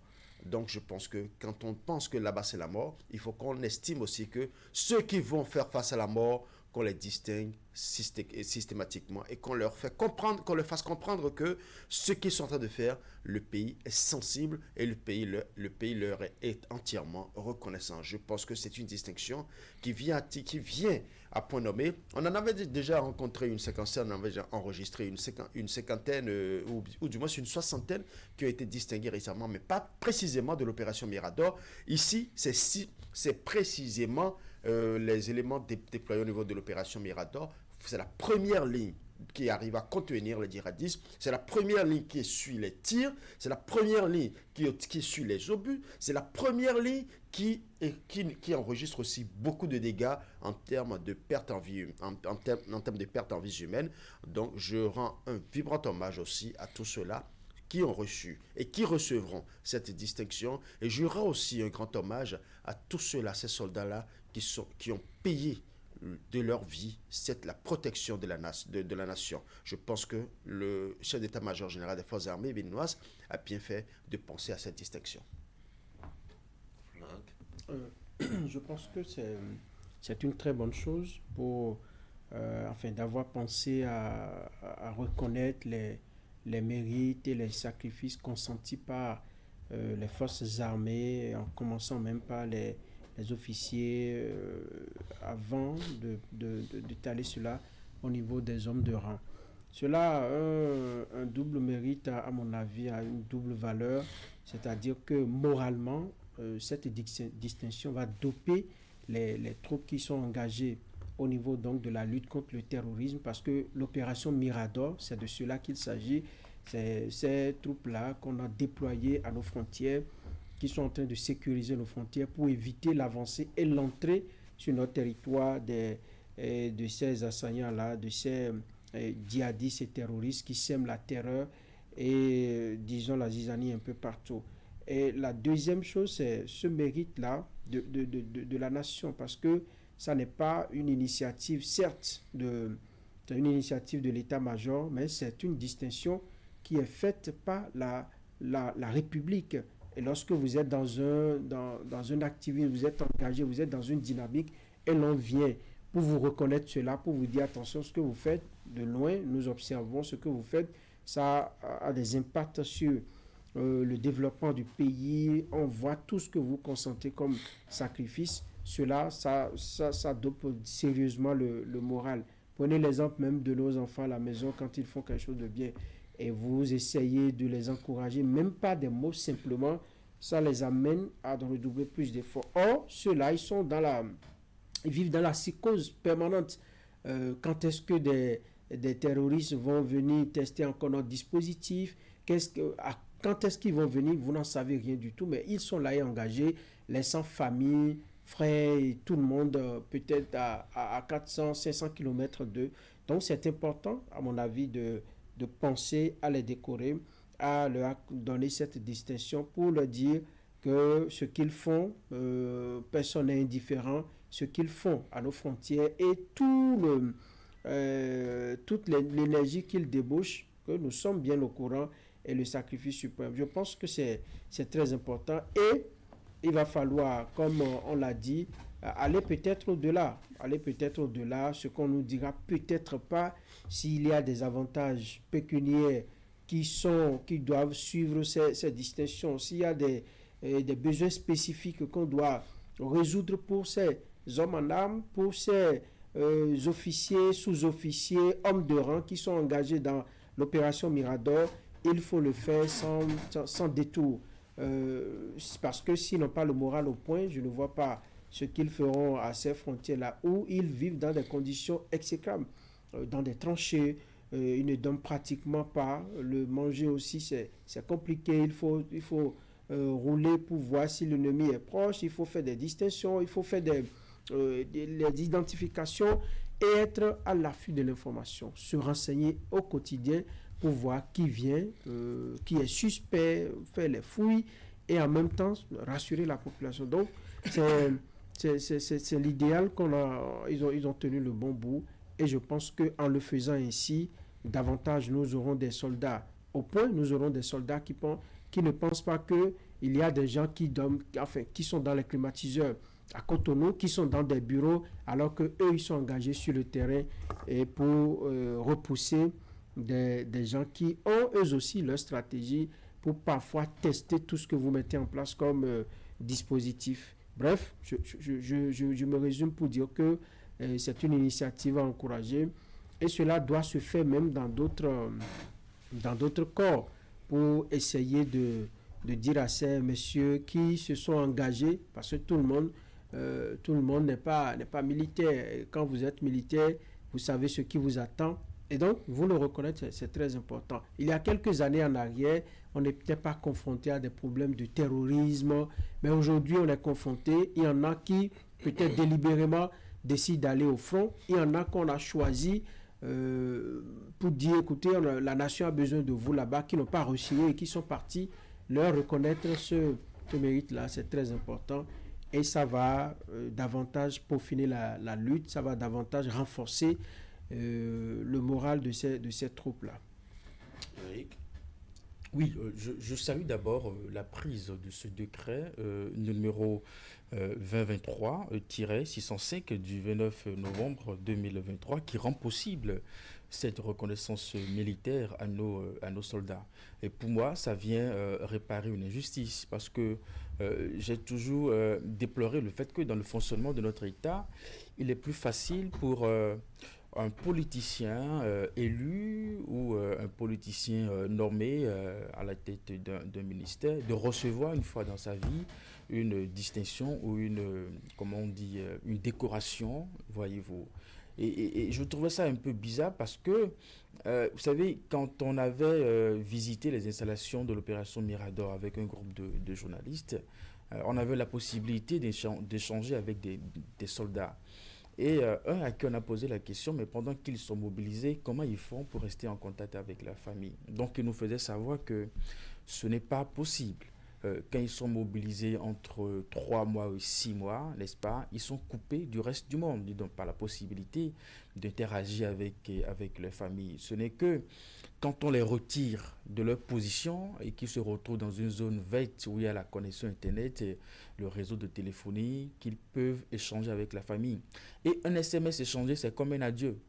Un appel téléphonique échangé avec sa famille, c'est comme un adieu. Parce que on ne sait pas si, une fois qu'ils seront à nouveau mobilisés sur le terrain, s'ils peuvent revenir ou pas. Donc, c'est une évidence dans leur vie, dans leur travail. Donc, il est plus facile pour un politicien de sortir chez lui le matin, de rentrer, retrouver sa famille, qu'à un soldat de sortir chez lui le matin et de se dire, il se peut que je ne rentre pas retrouver ma famille. Mais depuis toujours, nous voyons toujours des cérémonies de décoration des ministres, des députés. On se pose bien la question de savoir, mais comment, pour des gens à qui l'État met tout à disposition, moyens roulants, conducteurs, et tout ce qu'on peut imaginer comme avantage, n'est-ce pas, qu'on puisse mettre autant d'honneur, autant de distinction à leur profit. Encore que, quand on fait la décoration d'un ministre et que des années plus tard, on se rend compte que le poste qu'il avait occupé, il a fini par détourner une bonne partie des ressources mises à sa disposition. Comment on peut expliquer à l'avenir, peut-être pour des plus jeunes, que quelqu'un qu'on a décoré à la face du monde comme étant un super ministre qui a défendu les valeurs de la République, n'est-ce pas, se soit retrouvé dans une affaire pareille. Donc pour moi, c'est une injustice de savoir qu'aujourd'hui, à travers ce décret, l'État se montre reconnaissant, n'est-ce pas, vis-à-vis de ces soldats à travers justement ces décorations. Et il faut le saluer. Et je pense que le fait aussi que cela ne soit pas seulement au niveau des généraux, au niveau des têtes de pont de l'armée, et que ça touche aussi les subalternes, ça touche aussi les hommes de rang, les soldats qui sont sur le terrain. Cela a de quoi titiller un peu le moral de nos soldats, à savoir que la République est reconnaissante. Parce qu'on ne le dira jamais assez. Ce n'est pas en alliant un chiffre avec plusieurs zéros en termes de moyens financiers qui peut compenser la perte d'un soldat au niveau de sa famille. On ne peut jamais payer cela. Donc, la reconnaissance de la nation a quelque chose de très symbolique, n'est-ce pas, dans la vie de ces hommes. Et c'est peut-être une étape de franchie et qu'il faut espérer que l'État peut encore trouver d'autres moyens de toujours rendre hommage de leur vivant à nos soldats pendant qu'ils sont mobilisés sur le terrain. Dans des pays très développés, on va jusqu'à réaliser des infrastructures, des édifices où ce n'est seulement des soldats qui ont fait preuve de bravoure, de courage, n'est-ce pas, qu'on retrouve là de façon spécifique. Et ils ont leur nom qui est gravé sur des sites et on les identifie comme étant les héros de la nation. Donc il faut le faire suffisamment. Il ne faut pas se priver de quoi que ce soit, n'est-ce pas, pour davantage doper le moral de nos soldats sur le terrain et en retour qu'ils sachent que la nation est avec eux. Allez, on va... Donc, très rapidement, oui. Très très rapidement, c'est vrai que nous apprécions beaucoup plus la distinction qui a été faite au niveau de l'armée, mais nous devons aussi reconnaître qu'il n'y a pas que l'armée qui est au front de l'autre côté. C'est vrai qu'ici, nous parlons beaucoup de l'opération Mirador, mais dans la zone septentrionale, nous avons enregistré beaucoup de policiers qui sont également décédés, et je pense qu'au-delà de l'armée, il faut que la police aussi rende hommage à ces hommes qui sont sur le terrain. Nous en avons enregistré beaucoup, surtout cette année, même l'année écoulée, qui ont perdu la vie. Ce sont des hommes qui sont en mission pour la République et qui ont été fauchés par la mort, orchestrés par des hommes sans foi ni loi qui ne sèment que désolation, terreur et mort sur leur passage. Donc je pense que autant l'armée rend un hommage mérité à ces hommes qui jouent le rôle qui sont braves et qui font face à la mort, à la terreur, autant la police républicaine doit aussi penser à ces hommes-là qui subissent presque tous les jours les tirs de tous les gens, parce qu'il arrive très souvent que ces terroristes contournent le dispositif sécuritaire et se retrouvent nez à nez avec la police en pleine ville. On a enregistré des cas du genre. Donc je pense que autant ces hommes-là aussi sont au front, autant il faut les décorer, autant il faut reconnaître leur mérite. Et c'est le moment, c'est une doléance que je suis en train de faire, et je dirais plutôt que ça tient même lieu de préconisation. Et c'est urgent, c'est important qu'on le fasse. Et ceci étant, au-delà des mérites, il faut aussi continuer à travailler sur la coopération population, armée, population, police, parce que il n'y a pas d'information sans la population. Le carburant que les terroristes utilisent pour pouvoir attaquer nos braves soldats, nos braves policiers, les carburants passent quelque part.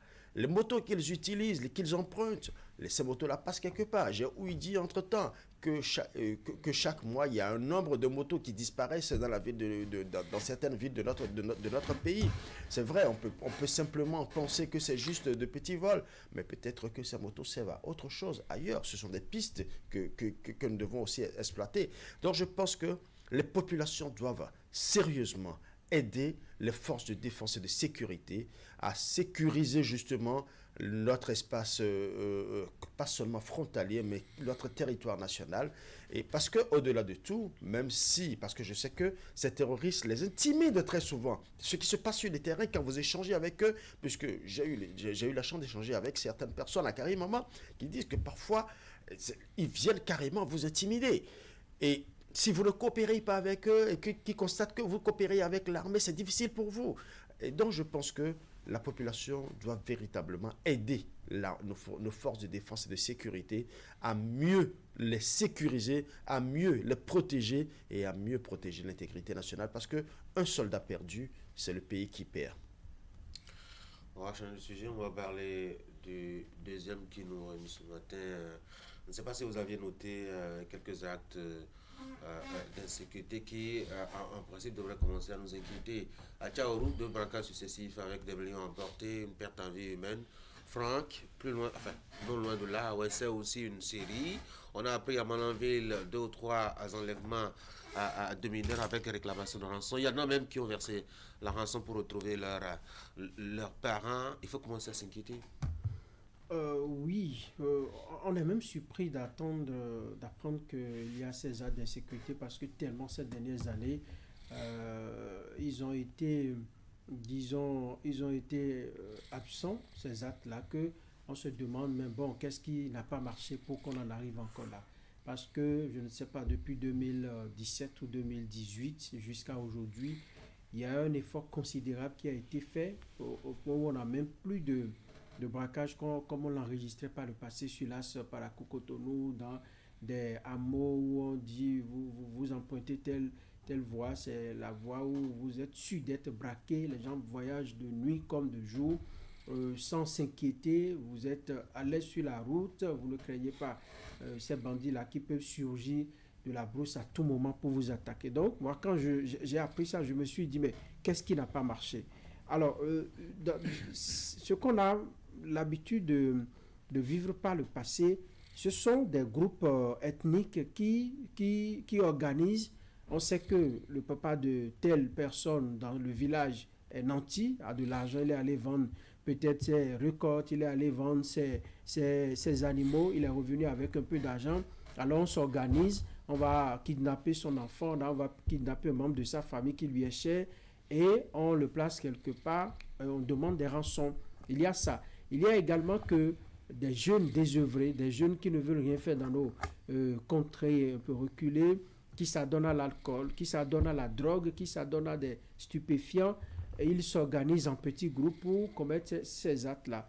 Et lorsque vous mettez tout cela ensemble, on est tenté de dire qu'il n'y a jamais insécurité zéro. Ça veut dire que tout le temps, nous devons questionner, remettre en cause nos dispositifs de sécurité, savoir mais est-ce que les policiers font très bien les patrouilles, est-ce que le matériel roulant est à leur disposition, est-ce qu'ils ont les moyens véritablement de faire le tour, parce que c'est en faisant le tour, cette tour-là, ça dissuade ceux qui ont envie de nourrir ces velléités. Et donc, lorsque on est face à des situations du genre, ce sont des questions que moi je me pose. Parce qu'aujourd'hui, on a dépassé l'étape où on dit c'est la police, c'est les forces de sécurité, c'est les forces de l'ordre qui doivent assurer la sécurité. On est arrivé à un moment où c'est des solutions holistiques, où on a trouvé même le concept de police communautaire. Police communautaire, où les populations sont intimement impliquées, sont fortement impliquées dans la recherche de solutions à tout ce qui vient comme acte d'insécurité.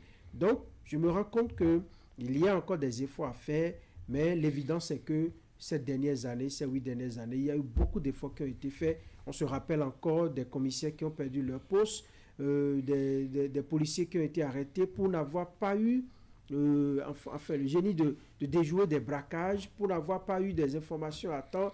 Donc, c'était des mesures fortes qui avaient été prises, qui avaient été même critiquées. On se demande, mais est-ce que c'est le commissaire qui a braqué? Est-ce que c'est le policier qui a braqué?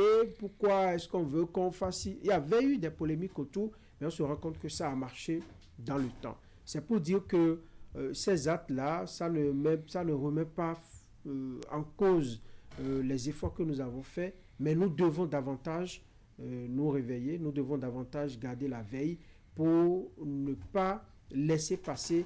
Parce que dans un braquage, vous avez écouté Tanguy, vous avez parlé de mort, on a kidnappé tel. Ce sont des actes qui empêchent la libre circulation des personnes et des biens, qui empêchent l'éclosion des activités économiques. Et lorsque ça se produit dans une zone, ça agit fortement sur la cohésion. On se demande qui fait ça. Le vivre ensemble prend forcément un coup.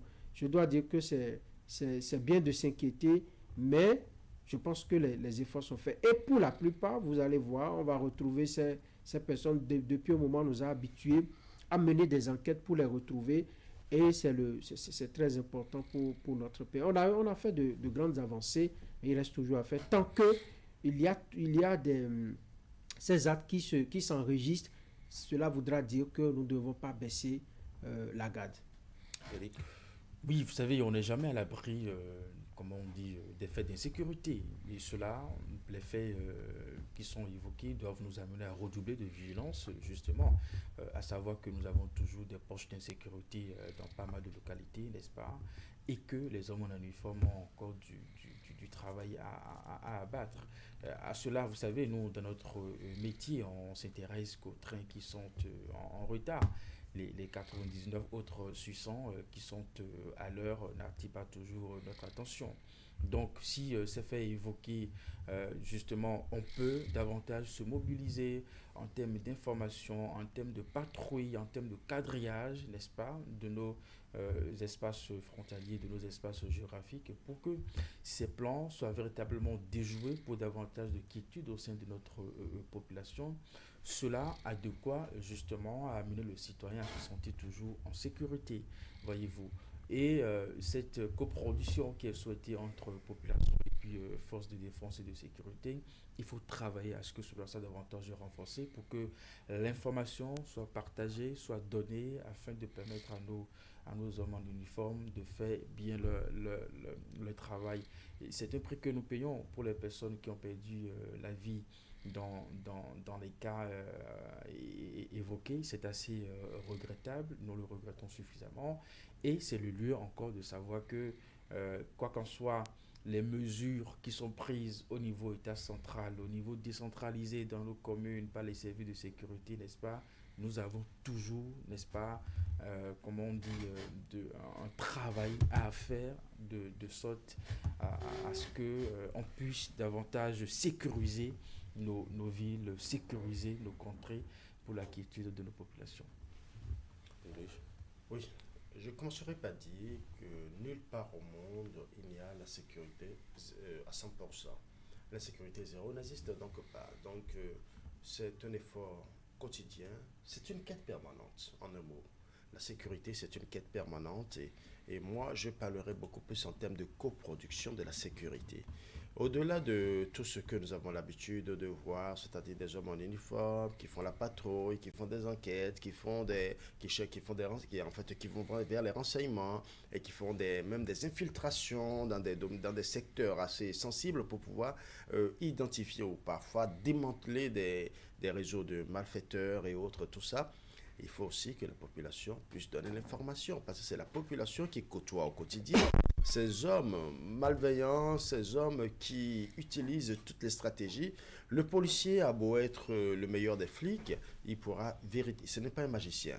Il ne pourra pas deviner ce qui se passe sans qu'il n'y ait de renseignements. C'est vrai qu'il a été formé au renseignement, c'est vrai qu'il a été formé pour aller chercher les informations, mais au-delà de tout, c'est un peu comme les journalistes, nous avons été formés pour avoir des informations. Mais si vous allez à des endroits donnés et qu'on vous ferme la porte au nez ou qu'on ne vous permet pas d'avoir accès aux sources d'informations, vous ne pouvez rien faire. C'est pareil pour les policiers aussi, même si parfois ils utilisent d'autres méthodes plus que les journalistes pour pouvoir avoir leurs informations, parce qu'ils font des infiltrations, ils descendent dans des milieux qui ne sont pas du tout catholiques, et cela leur permet parfois d'être au fait de l'information et d'avoir même des preuves tangibles afin d'agir. Je pense que les cas que nous avons recensés récemment, qui désolent un peu, c'est que soit il y a eu un léger relâchement à des niveaux donnés, soit on assiste à une autre forme de banditisme qui est en train de renaître, parce que vous savez, autant les policiers redoublent d'ardeur pour mettre les malfaiteurs derrière les cachots, autant les malfaiteurs aussi redoublent d'ingéniosité pour sortir d'autres techniques d'intervention. Et c'est toujours un jeu d'équilibrisme entre les malfrats et la police. Donc j'espère et je suis persuadé que ces hommes et femmes qui sont assermentés et qui ont décidé de protéger les personnes et les biens sur l'ensemble du territoire national trouveront les moyens pour les mettre à nu. Et comme vous l'avez dit tout à l'heure, c'est vrai que depuis un certain temps, on nous habitue à des résultats d'enquête. Il fut un moment où j'ai été déçu, bien avant qu'on ait la fusion, il fut un moment où j'ai été déçu par une situation que j'ai personnellement vécue. Ma voiture a été vandalisée, une nuit a été braquée, a été cambriolée du moins, une nuit. Je suis allé à un poste de police dont je tais le nom exprès et j'ai formulé la plainte comme cela se doit. Ils sont venus, ils ont regardé, ils ont pris des empreintes et tout ça. On retourne au poste de police. J'ai été surpris que l'enquêteur me dise « Est-ce que vous soupçonnez quelqu'un précisément ?» Je dis « Non, j'ai personne à soupçonner. » C'est des questions de routine. Ce n'est pas là la question qui m'inquiète. Et on me dit, maintenant, on me donne une petite fiche avec un petit numéro. On me dit, bon, lorsque vous aurez une information sur quelqu'un, venez nous voir avec ce numéro et puis nous allons voir comment aller suspecter, aller enquêter au niveau de la personne. Et j'ai posé juste une question à cet inspecteur. Donc c'est moi qui suis chargé maintenant d'aller investiguer et vous revenez dire bon, je constate que telle personne peut-être tout ça. Non, ça m'a un peu choqué. J'estime que ça arrive aussi. J'ai bien dit que c'est bien avant la fusion. Je ne sais pas ce qui se passe actuellement, mais déjà j'ai remarqué que il y a quelque chose qui change, il y a des efforts d'enquête qui se mènent. Je pense que c'est assez bien. Vivement que très vite, ces morts soient... que justice soit faite pour ces morts-là, à cause de ces malfrats qui ont semé, encore une fois la désolation, parce qu'une seule personne qui meurt, et vous savez que c'est une famille qui est endeuillée, et c'est beaucoup de personnes. Peut-être même que c'est l'incapacité d'inscrire des enfants à l'école que nous sommes en train d'enregistrer là, parce que si c'était cette personne-là qui fournissait le vivre dans la maison, qui fournissait, qui amenait les enfants à l'école, qui permettait à ces enfants de se scolariser, cette mort-là est en train de rendre le pays difficile à gérer. Donc vous savez, une seule perte en vie humaine, il faut toujours savoir comment régler cela, surtout que justice soit faite pour ces personnes, pour ces pertes en vie humaine. Merci Chikaba pour votre coup de cœur ce matin. Bonne journée, chers messieurs. Mesdames et messieurs, c'est la fin d'Actu Matin. Merci d'avoir été là. Derrière moi, la revue de presse.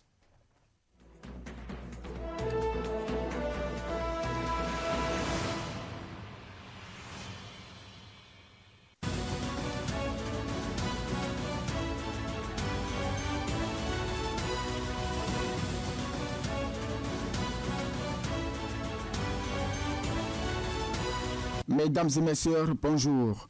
Le coup de tonnerre qui a frappé la secrétaire exécutive Isabelle Essou-Darito et la directrice des affaires administratives et financières de la mairie de Porto-Novo, Sherifa Toubio, fait le chou gras de quelques journaux sortis ce matin. Le matinal rappelle et précise que ces hauts responsables de l'administration municipale sont accusés d'avoir mis en place un système de fractionnement des procédures de marché public en seuil de dispense, une pratique destinée à contourner les règles de mise en concurrence dans la commune de Porto-Novo durant les années 2023 et 2024. En plus de leur suspension de la commande publique pour un lustre, l'autorité de régulation des marchés publics a ordonné la poursuite d'enquêtes disciplinaires afin de faire la lumière sur d'autres irrégularités relevées au cours de l'instruction du dossier. Pour le potentiel, à travers cette hécatombe, la RMP crée 2 fauteuils vacants dans la capitale. L'emblème du jour, pour sa part, évoque une suspension lourde de conséquences qui éprouve la réforme de la décentralisation. L'autre sujet qui continue de faire couler force encre, c'est la présidentielle de 2026. À ce propos, Matin Libre se lance dans une tentative de description du potentiel dauphin du chef de l'État. Le dauphin devra être affilié à l'un des partis au pouvoir avec un alignement sur les valeurs des réformes sous Patrice Talon. Une expérience gouvernementale antérieure est également nécessaire pour assurer une connaissance approfondie des rouages de l'État, ébauche le journal. Quant à elle, la Commission électorale nationale autonome se préoccupe de l'organisation de cette élection et des autres prévus pour 2026. L'événement du jour nous informe que l'institution organise depuis ce mardi 1er avril 2025 à Boycon un atelier de synthèse des travaux d'élaboration du chronogramme des élections générales de 2026. En matière électorale, le chronogramme est le recensement et la planification de toutes les tâches devant conduire à l'organisation à bonne date d'un scrutin, précise le quotidien. Cette information est également relayée par plusieurs canards, dont Le Matin, qui affiche « La Sénat met les bouchées doubles pour une organisation réussie ». Dans sa parution de ce matin, Fraternité s'intéresse pour sa part à la tradition du Fa. À travers une tribune, le quotidien Maison présente l'état des lieux du recours à cet instrument qui jadis était un repère spirituel incontournable dans la société. L'analyse révèle que le Fa est confronté à une certaine indifférence auprès des jeunes notamment. Bien que sa consultation demeure d'actualité, elle est de plus en plus boudée par la nouvelle génération dans la vie quotidienne. L'accent est mis sur le mariage qui est célébré aujourd'hui sans aucune consultation préalable du Fa et le monde des affaires où cette tradition séculaire connaît un recul notoire. Retrouvons à présent le matinal pour parler de ce rebondissement dans l'affaire de découverte de squelettes d'enfants au CNHU de Cotonou. Des mandats de dépôt sont délivrés par la Cour de répression des infractions économiques et du terrorisme contre 3 personnes sur qui pèsent des soupçons, rapporte le quotidien.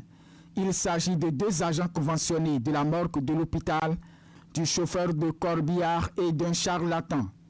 Pendant ce temps, les 4 vérités nous signalent un fait insolite.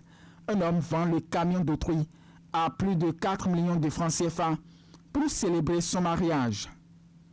Mesdames et messieurs, chutons par ce carnet noir en provenance de la Fédération béninoise de pétanque. Le pays émergent rapporte que le directeur technique national, expert de la Confédération africaine des sports boules, Guy Tronou, a passé l'arme à gauche ce mardi 1er avril des suites d'une maladie. Fin de la revue de presse de ce lundi 2 avril 2025.